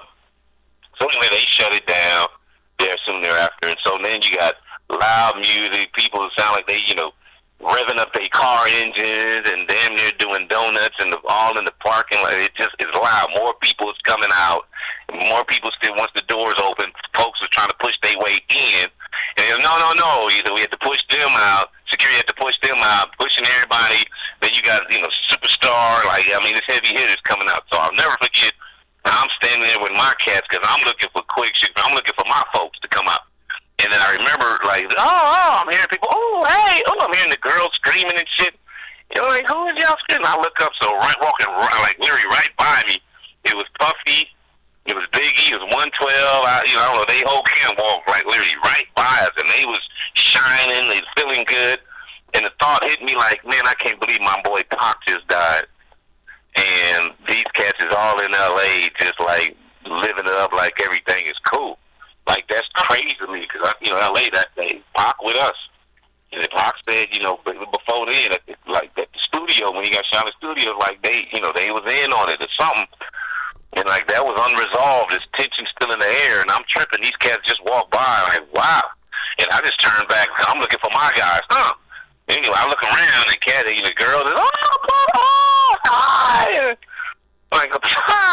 Anyway, so I'm just turning back. I'm looking for my guys. So we come out. And so we standing around, and so he's like, call B. B was our limo driver. So we got to coordinate a pickup. So he around nearby, and then I'm talking to him. He's like, yeah, valet won't let him in the parking lot because they trying to get cars. No cars coming in. So I'm like, where are we going? So he said he was going to pull up a little bit past the valet, past the driveway on Fairfax, and he'll double park because ain't no parking lot. So he's just going to double park. And, it just, we know what it'll look like. It'll be right there. Cool. Let me gather everybody. We'll be right there. Click. Hang up the phone. So your B's right around, just right past the drive, blah, blah, blah. Okay, well, come on. We'll get you. So, Theo was popular on the beat. So he, talking to, Sugar Free, of course, he got some things, he fraternizing and flirting and, putting his pimp down. I don't know what he got going on, but I want to interrupt that. And then the other. So everybody was spread out. Let me get your number. Okay, after you get this, let me go and check on it. Okay, hey, man, look, it's time to go here. Okay, yeah. So then, I'm like, come on, we need to go. And then Quick is standing around. He's like, man, look, I'm just going to the limo. So he turned around and go. And then my first instinct, wherever Quick go, I go. That's my number one assignment, if you will. And, the crowd, there's so many other celebs. I'm like, ain't nobody, they not folks on, he can slide through and just go and not be bothered. Cool. So he going, and he go out of sight. I'm watching him. It looked like didn't nothing happen. Okay, cool. He bam, B to catch him on the other side. Okay, okay, cool. Come on, y'all, let's finish. Okay, come on. And I'm looking over my shoulder, with the quick direction, make sure everything don't look nothing. So he done turned the corner. I can't see him, but just judging on the people that's moving around out there, everything look normal. Okay, come on, man, let's finish. Yo, the limo, Quick already gone, man. We finna leave. Come on. Okay, hold on, let me finish this. Okay, I'm like, come on, man. So anyway, I look up and I see folks running. And I'm like, oh shit, the first thing comes to my mind, Quick, So I take off running to the office. Oh shit, it's my response because, my whole thing is if anything happened to Quick on my watch, I'm going to take all that oh shit, I should have stayed with. I could tell some shit went down. And so I get to the corner, I get out to outside the parking structure, and I look up northbound on Fairfax up towards Wilshire, and I look up. And I'm trying to see, because I'm trying to see where everybody's running from. I'm like, where's Quick? I see the limo, Okay, but then I had to look past that because people was running from way up there. And then I seen this SUV, like, it like bounced all up on the curb. It's like, what is people jumping out, running around, like, what is it? Then they jumped up back in the thing, and they took a, what is that SUV? What is it? So then I look up, and it clicks right here, right in front of me, like, man, whoo, I told you I didn't feel good about it. That's why I wanted to get in the limo and go, man. They out there shooting everything, like, man, whoo. And so we ran back over there where everybody else was. And I told B, I said, B, pull on the, well, okay, I had to make an executive override at that point. He said they shooting and shit, and, we got to get out of here now. Because I know, because LEPD it's not going to be too long before they set up a perimeter. We got to get outside that perimeter. If we don't, we going to be stuck in all this bullshit. So I'm like, B, bring the limo around on this, I don't know what the side street, on the other side, the side street, on the east side of, Fairfax, just come to that block and just pull over. I don't know where trust me, don't worry about it. And unlock the doors. We coming in right now. And I went over there and snatched up everybody. So that's over. Let's go. They shooting. They got manhandling, all kind of. Let's go. No. Where's the left? Like, don't worry. Just go. Come on. Bam, crap. Left hand, right hand got super aggressive. That conversation over. Grabbing on cats, my cats, and we moved over to the other side. Bam, we got on. Okay, cool. And so then, then Theo was like, one of my guys was doing local security for Puffy and them, because we had heard, they're like, we think they got Puffy.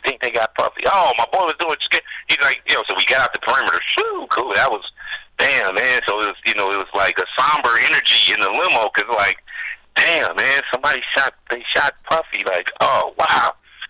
And, damn, is he alive? Is he dead? Like, what's going on? Like, oh, shit. So then Theo from the beat, he was like, yo, let's go back. I want to check on my boy. Like, go back? I'm not going back. So then we went back. I said, man, look. So he kept, man, we got to go back.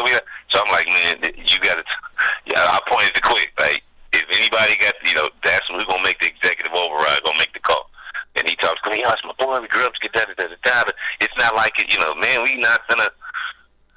So, so quick, all right, that's the homie, let's go back and check him. So we went back, driving slow. Well, we didn't see nothing. And the police were starting to say, man, we got to go. The police already setting up the perimeter. We looked, we said, he's not answering his phone, blah, blah, blah. Cool, we get on the freeway, we drop everybody off.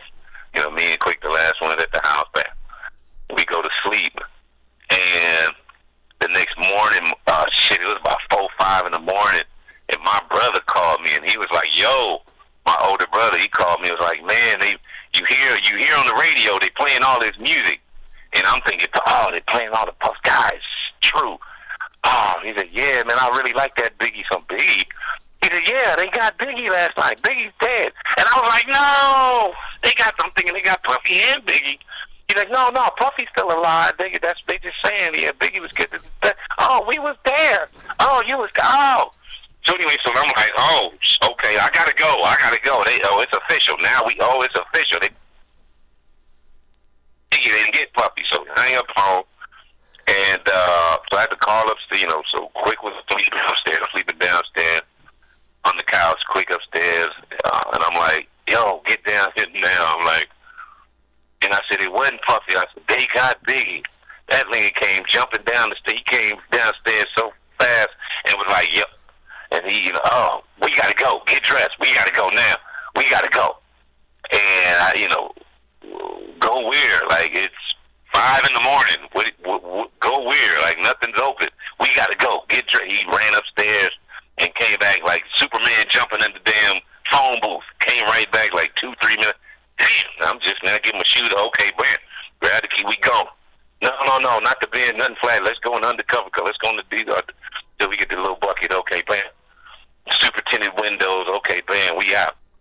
He was like, where are we going? Just drive. I jump on the freeway. And you have a direction yet? And he's quiet, like, I don't know. We got the radio on. They just playing all the songs. And then finally, phone rang. His phone started ringing. Where everybody for it. Where y'all at? They know if he don't answer his phone, they know to call me because they know we side by side. And so we get his manager call, and he said, don't go don't go to the studio, don't go to the accountant, don't go to the bank, don't go home, don't go to the mama house, don't go to the other house, don't go here, don't go nowhere where anybody would know you would go. Don't go nowhere in Compton, don't go nowhere. Don't go nowhere. I'm like, why? What did you talking about? He said the police say have identified DJ Quick as a person of interest in the murder of Notorious B.I.G. And it's like, wait, what?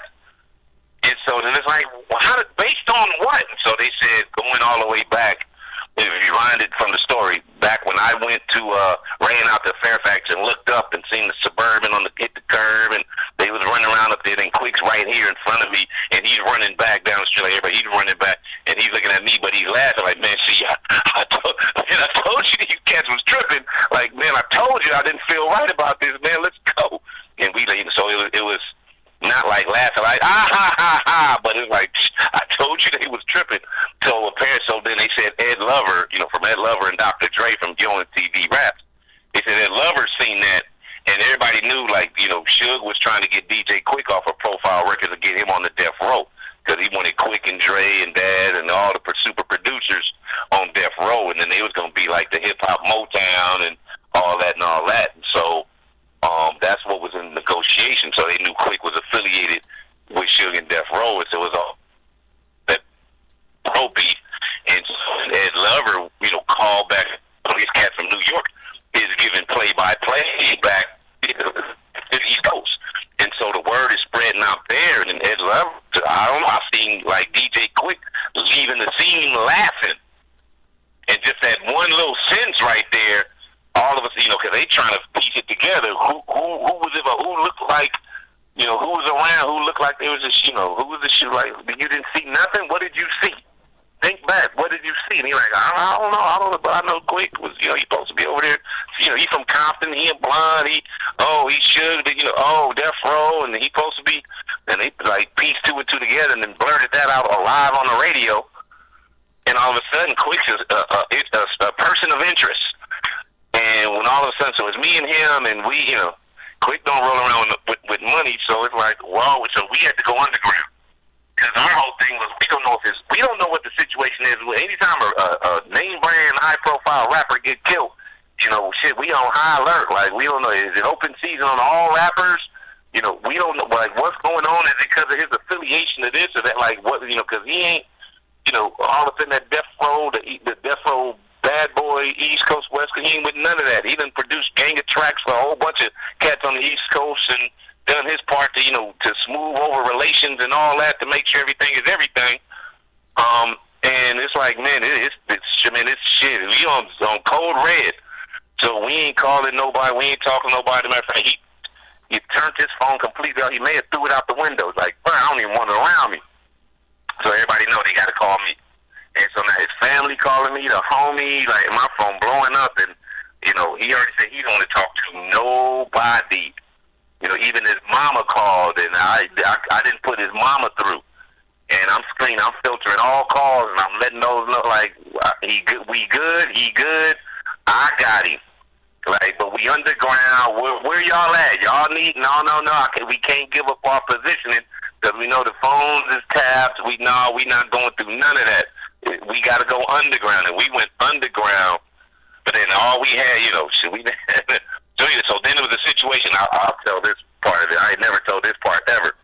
So we just hit the freeway. We rolling. So I'm not gonna say what direction, but then all of a sudden, we need gas, and it's like, oh no. So luckily we tinted windows quick and let the seat all the way back on the passenger side. I'm pushing, so even if somebody get a glimpse, they don't know who I am. I ain't no factor. Okay, cool. So that's the whole incognito, regular car. Don't look like nothing spectacular. No jewels, no shiny clothes, just regular. So anyway, I'm like, damn, I got to pull off with this. So we had quickly let the seat up for a minute and let it back down. He was like, I think them dudes seen me. I don't know what he's talking about. Anyway, we dipping on the freeway. I'm just driving. There's all of a sudden, gas station, next exit. Cool, I hit the next exit. Then I come over, pull up in the gas station, and all of a sudden this car pull up next to us, and it was like, oh, snap. So, I had that thing on my lap, so I jumped out like, what? We don't know. It's open season on rappers, we going down with guns blazing. I don't know what's gonna happen here, but I know what's not gonna happen here. And they next thing I know, the window rolled up. They pull up on right next to it, and they on quick silence, so I had to come around by the front, and I'm finna dump. And they, oh, DJ Quick, we saw it was you on the freeway. We big fans. We just want to say hi. We love all your music. Oh my God, I'm okay. They finna get killed because I'm like, okay, I got him first, get the driver first, get the cat in the back seat. One that up to the, I'm on some whole decon. Like it's gonna go down. Like windows roll, they finna roll down and bust. Oh boy. So anyway, that quick roll the window. Hey man, what's the difference? He looked at me. You know, we've been made. He's like, yo, man, hey, man, y'all gotta get out of here, man. He just killed Biggie. Man, we don't know what's going on with him. Man, y'all got killed around here. So we was anyway. So they get home, man. What happened? Yeah, it's all over the radio, man. Y'all ain't listening. Y'all, man, go get out of here, man. Good stand y'all, but go, man. Go get somewhere safe. So I'm like, oh, okay. So I go on and defuse, my situation. I go on, pay for the gas, pump the gas. We get back on the freeway. We really, man. So all of a sudden, I really got to dip a little bit. We don't want to go fast to draw attention, to get pulled over on some speeding ticket, and all of a sudden they run our names, and look at here, jackpot. So we go on the ground. My phone stayed blowing up that whole time, and so then I don't know, was it days later, or the quick manager called and was like, okay, they worked it out. They talked to LAPD, and you guys aren't turning yourselves in, but we're agreeing to meet with the police, and the police gave us an undisclosed location. They let us know. I'm not going to say publicly where it was. And so then we had to turn around and drive back to LA because we had to get out. I like to get outside the perimeter. We not going to lay around and be all up in somebody's jurisdiction and just be goofballs about it and get picked off, and they make a spectacle out of us or whatever. Because again, that's my quick, and it's in my hands. That's 100% my responsibility, and it's not going to happen. Nothing foolish is going to happen on my watch. So anyway, we're going to go back to L.A., and we go to this meeting spot. And at first they say they want to interview both of us. And it's like, oh. So while all that's happening, Quick says, I need to get on you need to connect me to Ed Lover. And, so we had to call over New York to track this cat down. And, we caught some cats that had his, we ain't got his number, but, okay, we tracked him down. And at first he didn't want to talk to Quick. So he's like, oh, no. Y'all, the enemy called.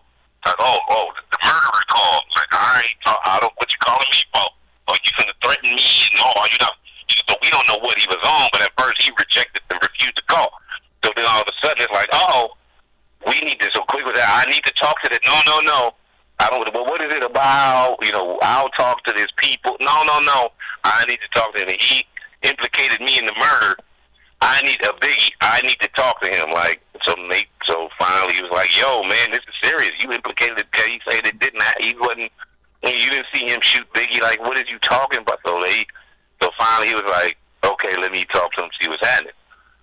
And they cleared the air, and Biggie and Quick said, yo, I need a public apology, a public retraction. Like, yo, you did not. DJ Quick did. Like, don't put me like, man, my life is a living hell right now. Wanted for murder, and there's all kind of shit going on. And Ed Lover, so we got word that Ed Lover, called. He went live on the radio and pulled back that, DJ Quick accusation, and then that's what back down. Then where I guess word from that, maybe NYPD contacted LAPD, because in LAPD, like the manhunt kind of shit, eased up. And so then by the time we pulled into the meeting location, LAPD was a little bit lax, and it was just a formality. That it wasn't like, he's a person of interest, we need to talk. Yeah, they're like, whoa. We just want to, it's just nods and crossing T's as a mere formality. So they went in and talked to him. He told us blah, blah, blah. He came out of there, then Quick, told him what's up, and so they cleared him. And then it's okay. Do y'all still want to talk? No. Y'all are good. Phew. And so after that, then we had to call, man, you better call. The first one, put him on the phone. His mama said, she called me. She called mama. Bring my son to me. 5 words. Mama, we on our way right now. Don't tell nobody though. And of course, by the time we get there, it's a house full, just family, nieces and nephews, cousins, uncle, niece, my whole family. And so we pulled up, and even as soon as we pulled up, everybody know the truck.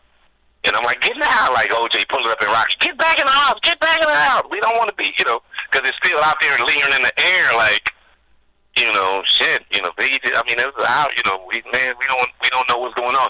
So anyway, snuck him in, and ran him in the house, back on the side door, and then everybody, so it was a big relief, and then everybody hit their phones and told you to call everybody there, and it was squashed from there. But so throughout all that headline, so I helped him.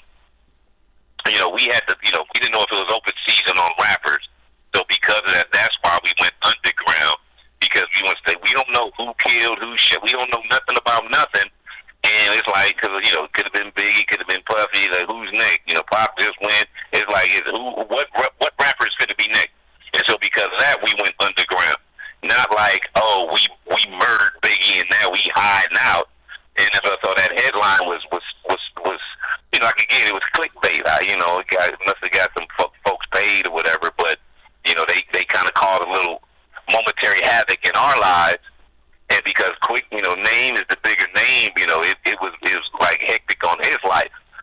And so, but luckily we had a good team, strong team with resources, connected to the streets, not only in LA, but also to reach out to New York to help squash all kind of stuff before stuff blew out of hand and went down a whole nother road on something that had nothing to do with nothing. So, but so that's what the actual story was. And if Quick want to be mad at me for still keeping that story going, or even, I'm just trying to clear the air, because a lot of folks are seeing that story and they need help processing what exactly the story is saying. And so I'm just looking through DJ Immortal, allow me on this platform, because I'm the cat that was next to DJ Quad. I'm the cat that's doing the narrator, it's first person. I'm the one that's telling the story.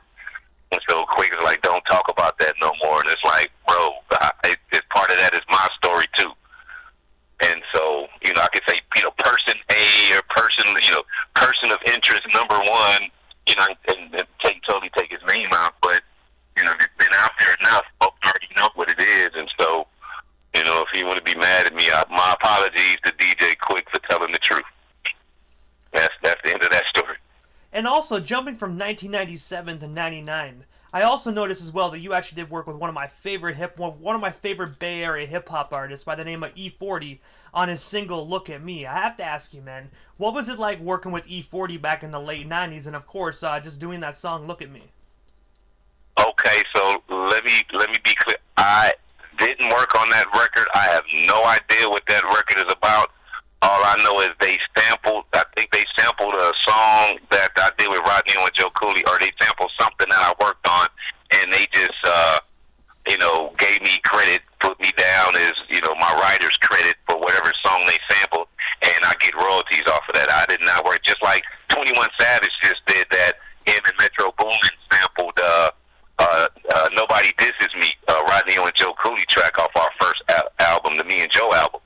And, my name just popped up on the writer's credit for whatever 21 Savage's song is.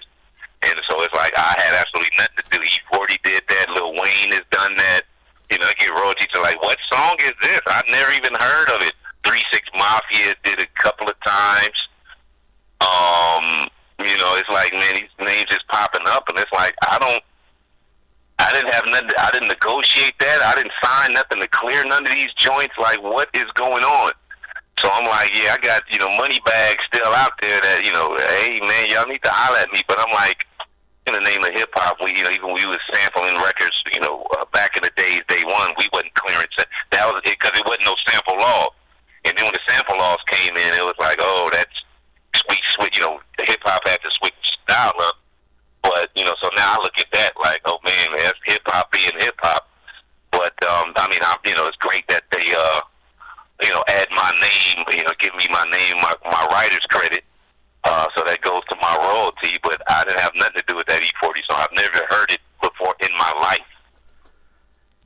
So, but I mean, I know E40 personally, because before he came out, like me, Ronnie, and Joe, we was big in the Bay, huge in the Bay. So, like when matter of fact, we were so big in the Bay before Hammer blew all the way up. Hammer used to be our opening act. Up in the Bay when he was moving around, and so like all them cats, up in the Bay, man, well respected, man. We can name drop all day long. Spice One, Be Legit, shit, Sugar T, Mac Dre, rest in peace, and all kind of other cats. So, but yeah, E40, that's the homie. And I'm proud of him and all his successes. But yeah, no, I did not work on that record. Well, I do want to say I'm glad for you you actually clearing that up, because, like, yet again, I saw that on Discogs, so it's like... No, Discogs is an unreliable source. Wow. I know. I got to admit, it is very unreliable, but sometimes there's a gold mine of stuff that not a lot of people know, so I love just throwing it out there, because, like, 9 times out of 10, I have asked correct information, but there's been that 1% where it's like, I don't even know what that project is, and it's like, damn. Yeah, I mean, it happens. I'll tell you another never before, just from out in left field, a tidbit that nobody knows is like, when I say that I'm behind the scenes in hip hop, here's another story involving Snoop Dogg. So, like I said, I got gold and platinum plaques on my wall. That was when, because I'm the one that's responsible for DJ Quick and Snoop Dogg ever working together. The first time they ever worked together, that was, me. And it was the homie Keith O'Derrick's idea, Upfront Productions. Hey, what up, Keith? I haven't talked to him in years. But he even one of the first called me with it, and it was like, why is that so important? Like, he's calling me like, big idea, I need to holler at you. Call me back. So if I'm clear, I'll answer the phone. Okay, so I wait till I separate. And so I call him back. Yeah, what's going on? I heard just got your message. Yeah, I got a great idea. DJ Quick producing a record on Snoop Dogg, and it was like, why? How is that a great idea? He said, because they've never. You don't realize they never did a song together. And this was in what year was this? It was in the 90s, 90. I don't even remember what year it was, but it was like I hadn't even thought of it, and he brought it to my attention. Like, word, like, wait a minute, surely. And it was like, oh, snap. That ain't never, because, Snoop came out through Dre, and it was like that was all it was. And then, in Quick, and it's like, damn, they never on the soundtrack or no nothing. And the more I kept thinking, I'm like, man, this needs to happen. So I called my boy back. You absolutely, wow. I just never thought about it. So we wound up making it happen. And Snoop had just left Death Row, and it was his first album with Master P on No Limit Records. And it was a Top Dog No Limit album. And went over to Snoop's house. And then, oh man, I guess I got to tell the story. So anyway, so on the way, so I take Quick, Quick's with me. I'm in Quick's camp. Quick's right hand man, however you want to say it. We made the thing happen. We load up the equipment. We gonna roll over there. Snoop got home studio. That's when he lived in Claremont, California. So okay, cool. We roll over there with the big old Lakers court out in the backyard, beautiful area. So anyway, we're in the studio, and so on the freeway, pushing out there, me and Quick talking, cause I didn't realize, because, it's known as the blood, Snoop Dogg Crip, and it's like, oh, it's going to be tension in the air. And it was like, uh-oh, how we going to do this? And so, then we know Snoop blow big weed. Like, we don't blow bud. We don't, and then Quick was like, I'm not smoking nothing, because I want to focus this important track. And I was like, I don't smoke neither, but we can't both be up in there, like, saying no, because then it's going to look like we standoffish, like, then it's going to look like it's on some, blood cription. I'm not a blood, I'm not, but it's going, since I'm with Quick, it's going to look like it's, on some street shit, it's going to look awkward. So I'm like, man, I don't smoke, I don't, all right, but it's wanted to keep the peace, I'll go ahead and try to, blend in, whatever. So anyway, we get there, and Snoop there firing up something up, and I'm like, oh man, I don't. Okay, let me. Then you talking about puff pass? It's half a puff pass. Like I'm not really for this smoke. I'm not.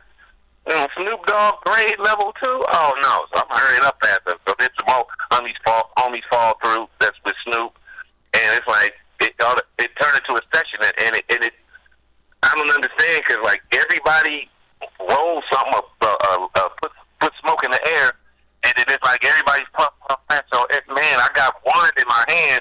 I got 2 or 3 of them coming at me, and it's like, man, what?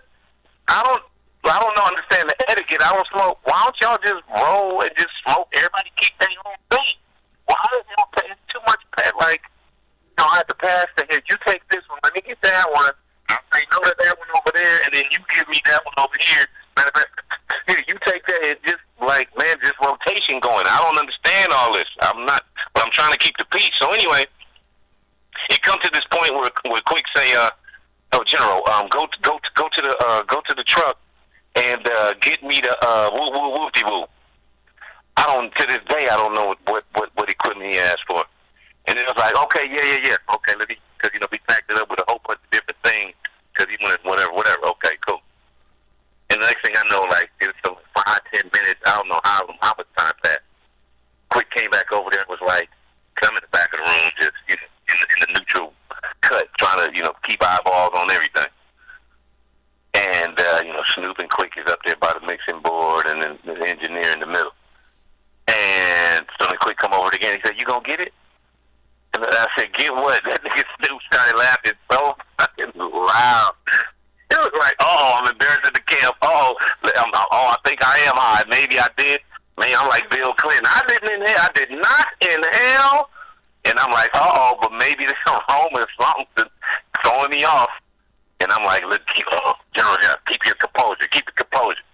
Yeah, I'm finna go. I'm finna go. Yeah. So I'm like, let me get my composure because I'm gonna be walking through Snoop's house. He got kids. It's like, man, I'm not finna. Let me, family up there. Let me okay. Take a couple of deep breaths. Let me Quick come back over there. I don't know how much time he must have been. He's like, man, give me the key. Give me the keys. Like, no, I got you. Where the keys? They right here in my head. Here, give me. No, I'm going right now. So I just took off walking. Man, let me hurry up and get out of here because I'm. This is crazy. Whoa, I ain't smoke. Oh man, let me try to wake up. Let me wake up, slap my face. I remember. So I ain't had no tour of the house. I don't know what room it's. I'm like, man, it would be nice to hit a bathroom right quick, throw some water on my face. I ain't got time to be not opening doors and going in the wrong, be accused of all kind of other stuff. So I'm like, let me, the front door bang. Okay, we go. I hope no alarm go off. I don't know. Let me hurry up. I get out there to the choop, open up the trunk, the back, and I got all this equipment out there. And it was like, what did he say to get? And I'm like, oh no, I don't even remember what he said to bring him. And I'm like, go get the what? And I'm looking we got all kind of outboard equipment, all kind of this. And I'm like, well, I can't go back in there empty-handed. I gotta go in there and be like, I misunderstood. I can't just, no. So, let me just grab this. Let me just grab the band. Let me scoop that out, move down so they pull that from the, okay, bam. Look at it. This one. Go back in. And I'm like, he's finna clown. I'm finna get clowned because I know, I don't need help. You brought the wrong thing. Oh, no. And the officer got it. Okay, cool. You all right? He laughing like, yeah, what's up? Man, it took you forever to. So they all laughing. I'm the running joke, but apparently I brought the right equipment, so that's what I'm on. I don't care about no jokey jokes. I'm like, I brought the right equipment. Everything, put the keys back. I'm like, y'all don't even. I don't even know what. And after that, I'm like, no, I got to say no. I'm not, no, I'm not smoking nothing. And that was the last day I've ever smoked weed in my life. Snoop smoked me out. I'm good. No. I'm not doing that. But anyway, the record went on and did what it did, and I add two cents to that, the counter melody, because we came from there. Quick, worked in the house, we did some things, and then when we got to the house, Quick's home studio, and then I added a little keyboard part and did a couple of thumbs. And so that I got gold and platinum plaques on my wall from that little joint right there. And then we did some other stuff later on and what have you. So, yeah, that qualifies. All you got to do is play something. And that wasn't my intention, so let me just play something. I'm playing something to make the record sound good, and it just so happened. What? I get a plaque for that? All right, cool. But I don't know. Chasing plaques and promoting. Oh, look at all the plaques on my wall. I've never been that kind of dude. Like I say, behind the scenes, whatever. There's some records I don't even know if they are officially certified, but I know they're up there. So I'm like, my list goes long. And then if like you mentioned the E40, like I say, Lil Wayne, the 3-6 Mafia, they won a Academy Award off the it's hard out here for a player. But on that album, not the soundtrack for the movie, but on their album that came out around the time, they sampled, they used a couple of joints, Rodney and Joe Cooley joints that I worked in. So I know I got platinum plaques. I got stuff that I don't even know about. But but I'm not. I got to put all this on my wall. Like I don't have ego like that. But so that turned into a sidebar Snoop story. That wasn't even the story I wanted to tell. But like I said, I got so much different influence. So from there, that was me and Snoop really bonded there during all that. So and that was my first thing. Well, I've been around Snoop before, and I already know just like what I said about Ice Cube being so just wide, not just being street smart or book smart, just wise beyond his years.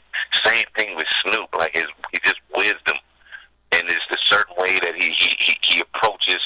He applies common sense and logic to things, but it's just on the super advanced level. And it's just good energy, good-hearted brother. And so there was a time when I'm in between studios or in between projects where I go by, Gibbs Taylor Studios. So there's a time I go by, so I know, Snoopy's different vehicles. So I see this SUV in the driveway when I'm walking down the driveway to enter in the studio through the back. And I'm like, there's only one vehicle there, and I'm like, I swear to God, that's got to be Snoop's truck. So anyway, I go in there, order some lunch, as I always do, say what's up to everybody, treat a couple of kids. Nobody was hungry, they already ate or whatever. Okay, cool, just me, cool. So I'm eating, and then one of the homies was like, "Yo, you here for the Snoop session?" And I'm like, "No, I'm here for the have some lunch." So I'm eating lunch. Suddenly Snoop come out, and he said, "Oh, General Jeff, what's up, homie?" I'm like, "Oh, hey," I didn't see him. "Oh, what's up, Snoopy?" So it's great when you got an iconic legend greet, shout your name out first, even before you see him. I got my head down, I'm eating. Look up, huh? "Oh, hey, what's up, homie?" So he said, "What you got going on? You got a session of it?" Like, no, I'm just passing through. This is my home studio. I'm just passing through, and I'm, just eating, gonna have lunch. Well, I'm eating lunch, and now I'm probably gonna just bounce out here. I'm just hitting, in traffic, hitting corners. He said, "Well, I'm tracking some vocals, a couple of different songs, some stuff like from all over. Like, Snoop, can I get a track? Can I get a verse? Can I get a verse?" So he's up in the studio, and he's just knocking out verses on different tracks. He said he asked me, "Could you sit in on this session and record my vocals?" "Yeah." I was like, "Boy, sure. Let me finish up my lunch, and I'll be right up in there." It was me, Snoop, and the engineer.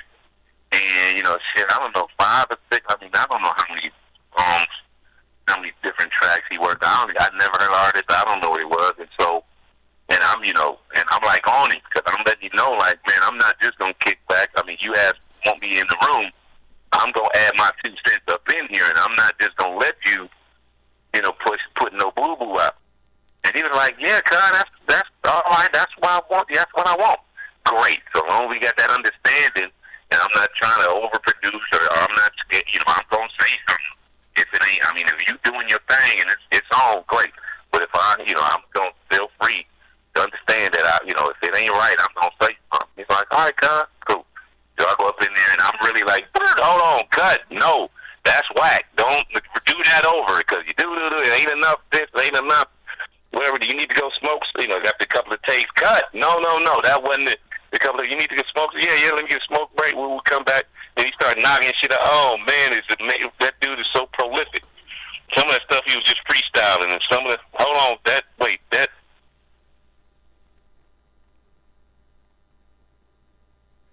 You still there, Jeff?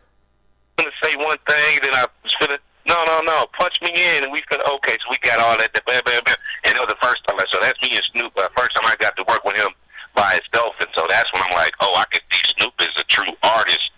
And it's amazing, like, when you see somebody's brain works, like, you don't have to write stuff down, or you don't have to repeat nothing. He picked up on it so fast, and he just gets it. So throughout all of that, Snoop has this pronunciation. I had to get the engineer off Snoop to back the highs off of Snoop's vocals, because there's a certain, it's not a lisp, but it's something on his S's that it comes off as this. It's a unique thing, but that's what makes him so dope. It adds to his uniqueness, and I get all of that. I didn't want to kill that all the way off, but if you leave it out there, it comes off as like a slight distortion. And so I was in between. So while he was going from track to track, engineer doing some shit. So I think Snoopy went out for a smoke break, and so I told him, I'm like, Prince got this. When Prince go around, when he was performing, and he had his own microphone, and he had the symbol on the microphone, and I was like, and I told Snoop, you need to, even before that, before that, I'm like, when you record in the studio, you going into this studio is you using the studio's mic.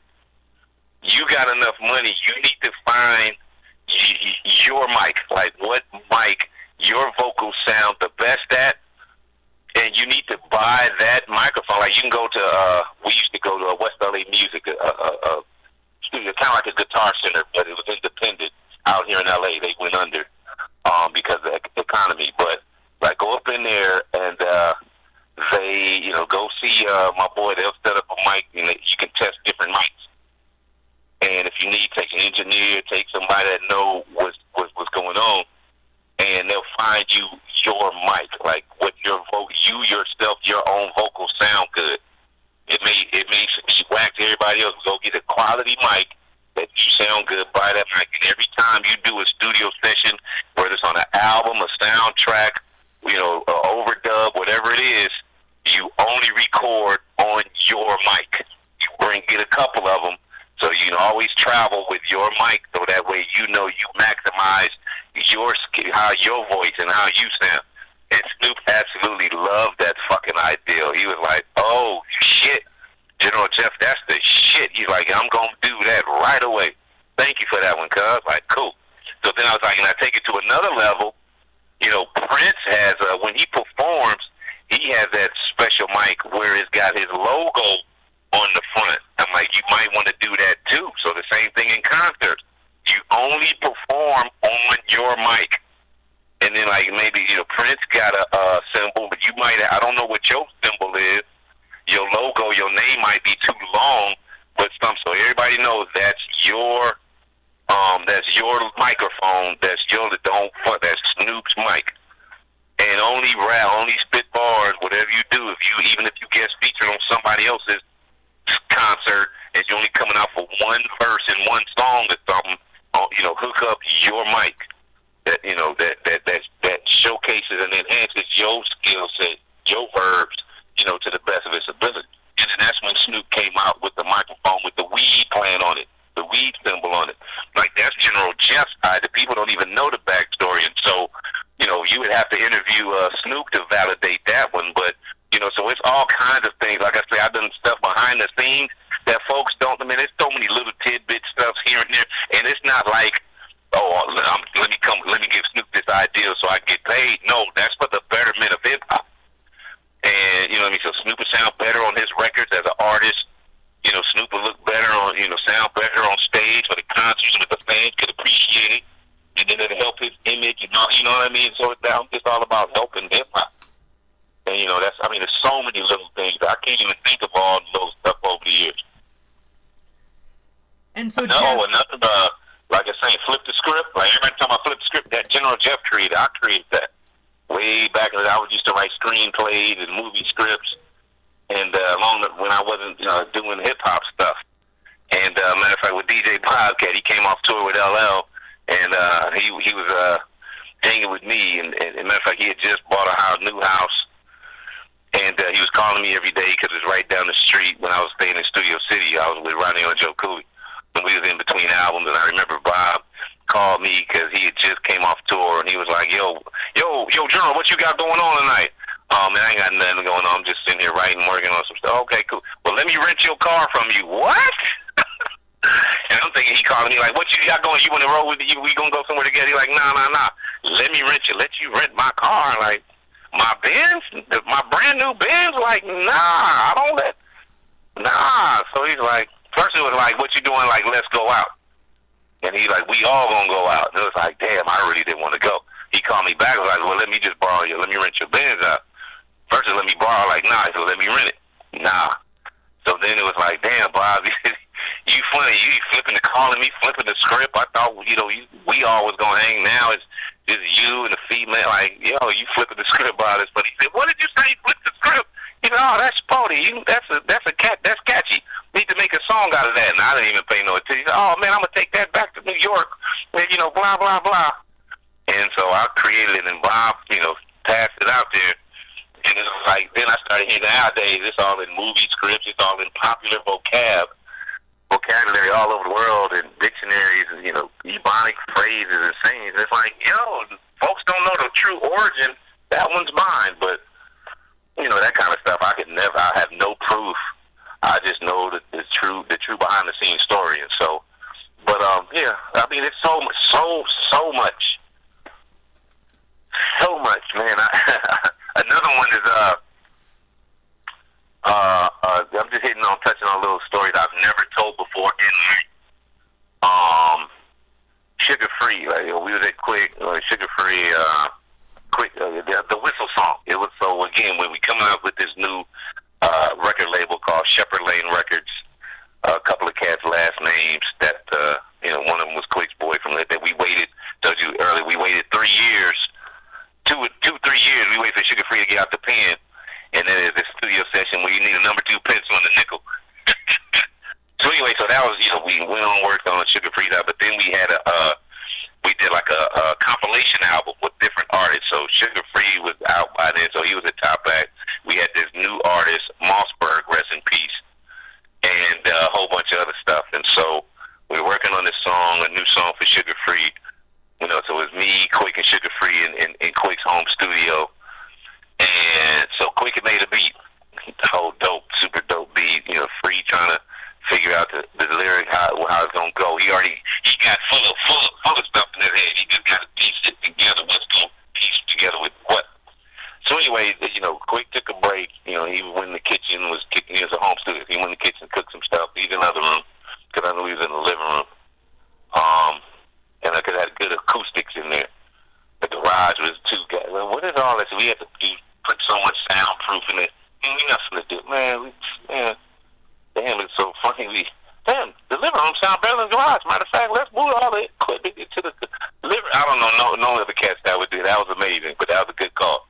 And we cranked out some things over there. And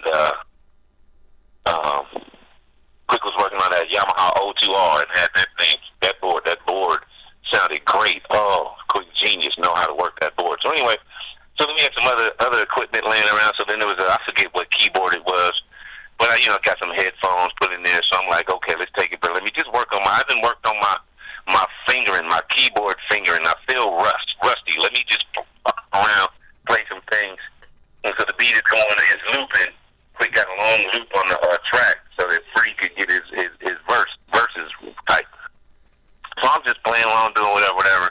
And then all of a sudden, so I got both heads on the cans on both ears. I can't hear nothing. I'm just feeling the track because it's loud. Sitting right next to the speaker playing, so I'm messing around. And she was like, yo, that sounds dope, Jeff. I like what you was doing. Oh, man, I'm just, messing around, whatever. He's like, oh man, no, I really like that, man. That's like that could go with this. With this? Oh no, I'm not doing this for this. I'm just messing. I'm just practicing. I'm just doing some stuff. And I was then thinking I put the headphones back on, and I'm in my own word doing my thing. So then Quick come back in the room, and so he stopped because I didn't know he stopped the track. So I'm like, oh, why the track stop? And so he rewinded on. He doing some things. He's asking Sugar Free if he got any vocals, anything want to lay down a hook or something like let's Quick really go because he got finished on this one because he got some other stuff he wanted his own stuff, whatever, I don't know, different projects. And so Sugar Free was like, yo, Jeff was playing something that was, I think it'll sound good. I don't know. I think it's up to you, Quick. You got the real ear, but I think it'll sound dope on this. And he's like, oh, what you was doing? I said, no. I was just messing around. He said, man, we're on the free say it sounds good. He said, look, come on, let's hear it. And he quick hit the play button. And I started, but He said, oh, that shit hard. Let me do it again. Let's record. He pushed record, and we went right in on it. And one take, Jake, man, walked it down, bam. And it was a certain lead synthesizer. I don't know what keyboard, what patch it was, but every time we played the song, and then right after that, Sugar Free caught fire on the vocals and laid down some. Then he just bing, bing, bing, bing, bing. And so then we go around playing for a couple of the homies, the fam bam, whatever. And they was like, that's dope. Who is that whistling on the record? And it was like, no, that's not whistling. It's a keyboard, but General Jeff played that. He said, oh, so then the word went out, oh, that General Jeff whistled. Oh, so people, oh, man, I heard that new track that you whistling on. Like, I didn't whistle. Everybody kept telling this whistle, me whistling. And so then when it came time for to name the song, they're like, we don't know what to call it. And then Quick was like, man, call it the whistle song. No, Sugar Free said, yeah, call it the whistle song. Because, everybody focused on the whistle. He like, damn, they talking more about General Jeff whistling than they talking about my lyrics. I low-key, should I be offended? So we just laughed about it. And so they wound up calling it the whistle song that was on this. It was the Connected soundtrack. The compilation. K-O-N-N, Connected, K-O-N-N-E. T-I-E-D, Connect, I forgot, but I can't use that. K-O-N-N-E-C, Connect, T-I-D. Anyway, but yeah, the whistle song, and so I don't think I got credit for, I don't care about my name on stuff, credit. I just put the stuff out there, and so then, so in the lyrics, so, because I'm like, I don't want no crowds, and I walked out, because I'm like, man, I was just really just fucking around. That wasn't serious. And y'all gonna put that in. Y'all like it. I'm like, it was just something I just recorded it because y'all wanted to record it, but I'm like, I'd rather come up with something else that, that would be more appropriate. And they were like, nah, so I didn't want I don't want my name on that. That's some regular, because actually, technically, that's Parliament. It's a little riff off of Parliament. I don't want to look like I'm still in Parliament so I didn't want my name on that, so Sugar Free wrote my name in the verse. And he said, yeah. He's like, go in the kitchen and pour me, General Jeff something to drink. It's like, I like that part. I ain't never had no artist mention my name on the record like that. So that was dope. Another tidbit. We good on time? You good? Because I could go all night. I'm going to be honest, we got about 15 minutes left before our commercials actually kick in on the radio station. Okay, no problem. What that mean? So we got to be done, or are we going in after the commercial? The commercials are about 3 minutes long, so I was just gonna suggest, if you want, man, what we could do is we can always book a part 2 down the road as well, because I know you got a very big, extensive career. Yeah. Okay. Then I was gonna get this other thing in there, but if we wind it down, I'm gonna just pass it back to you, because I'm pretty sure you still got some stuff that you want to touch on. The one thing that I do really want to touch on is aside from your music industry side of things, man, I really want to touch on the Skid Row side of things, and I really want to know how can the community out in LA or even here in Canada, how can we get involved to help make the residents of Skid Row just, try to get back on their feet? Is there any campaigns, charities, any places where we can donate to the residents of Skid Row? Oh, wow, thank you. That's beautiful. So, yeah, I'm just so happy to be all up on my hip hop that, yeah, like I say, for the last 14 and a half years, I've been a community activist exclusively in Skid Row in downtown Los Angeles, which is commonly known as the homeless capital of America.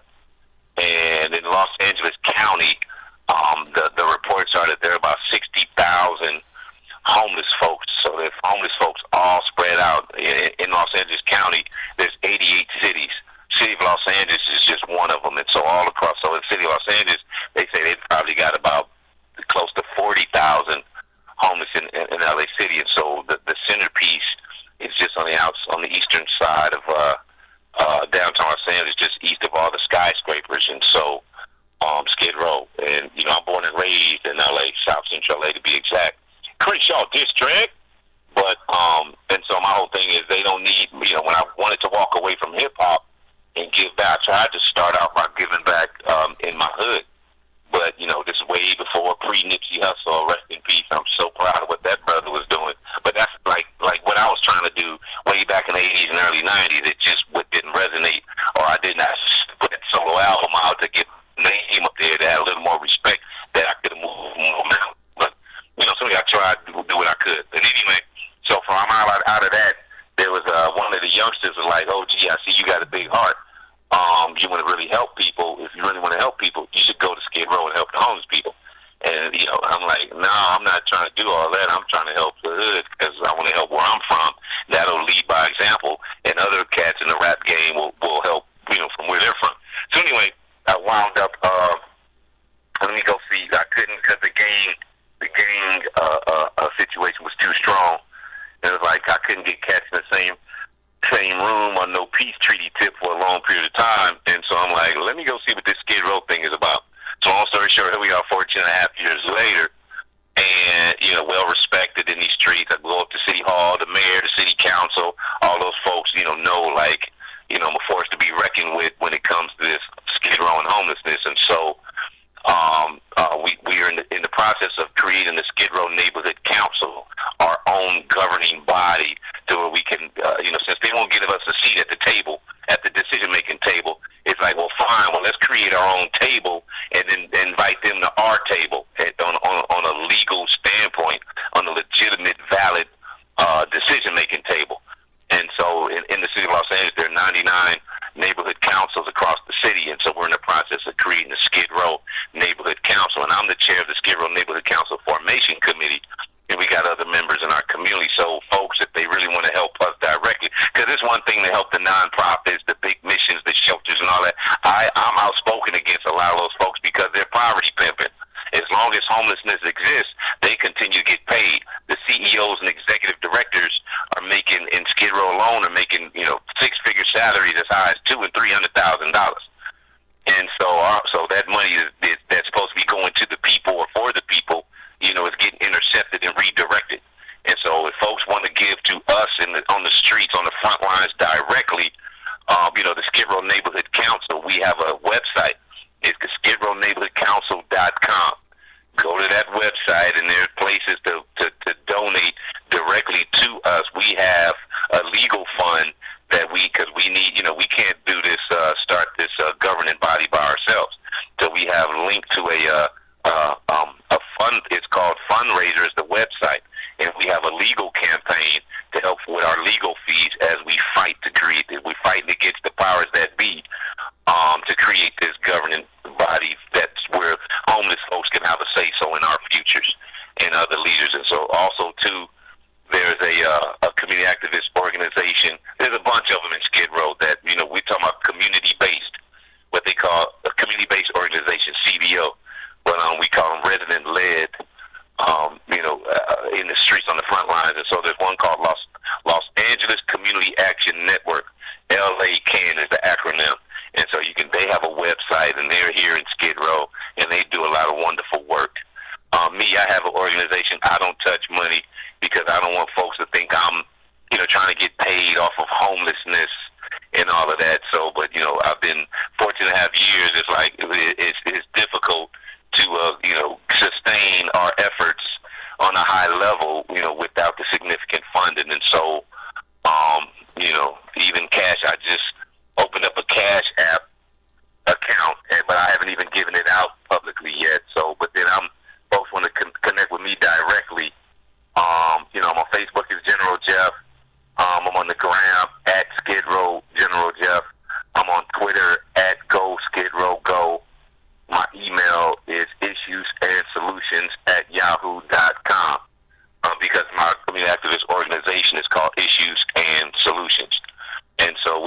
we put in the work. We don't chit chat. I mean, I give Skid Row tours.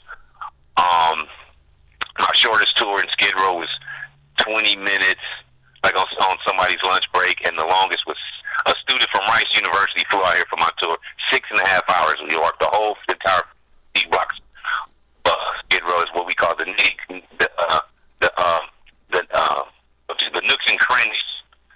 Yeah, that's what we talked about everything, and so but we had that any Skid Row tour because of the COVID-19 situation, and so but yeah, folks want to contact me directly. That's the way to do it. If they want to donate to me directly, as far as what I do, but I don't have a nonprofit organization because again, I'm outspoken against the nonprofits, and I don't want to look like I'm just a jealous nonprofit, crying, because they get more money than me. It's not about money. We've got a resume 14 and a half years strong. I don't get paid for what I do for homeless folks and the less fortunate folks in Skid Row. I rely on my royalties from my rap records, which is not much because I ain't putting nothing out. But like I said, Props 21 Savage is the latest one that sampled some of my stuff. Oh, Rodney Ojo Cooley classic.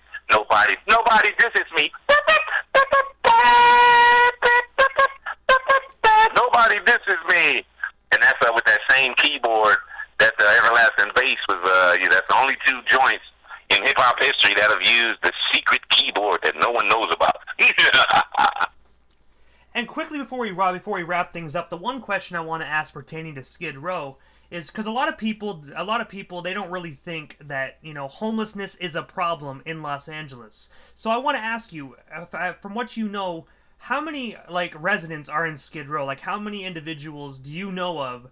Like what is the statistic number of individuals that are on the streets in Skid Row in Los Angeles? Oh man, I forgot. First let me apologize. I didn't realize that I talked too long about hip hop because Skid Row and homelessness. We don't have enough time to really. There's so much backstory and laying out stuff that we need to get into. There's no quick, easy answers on it. So I apologize for not allowing more time to talk about Skid Row and homelessness.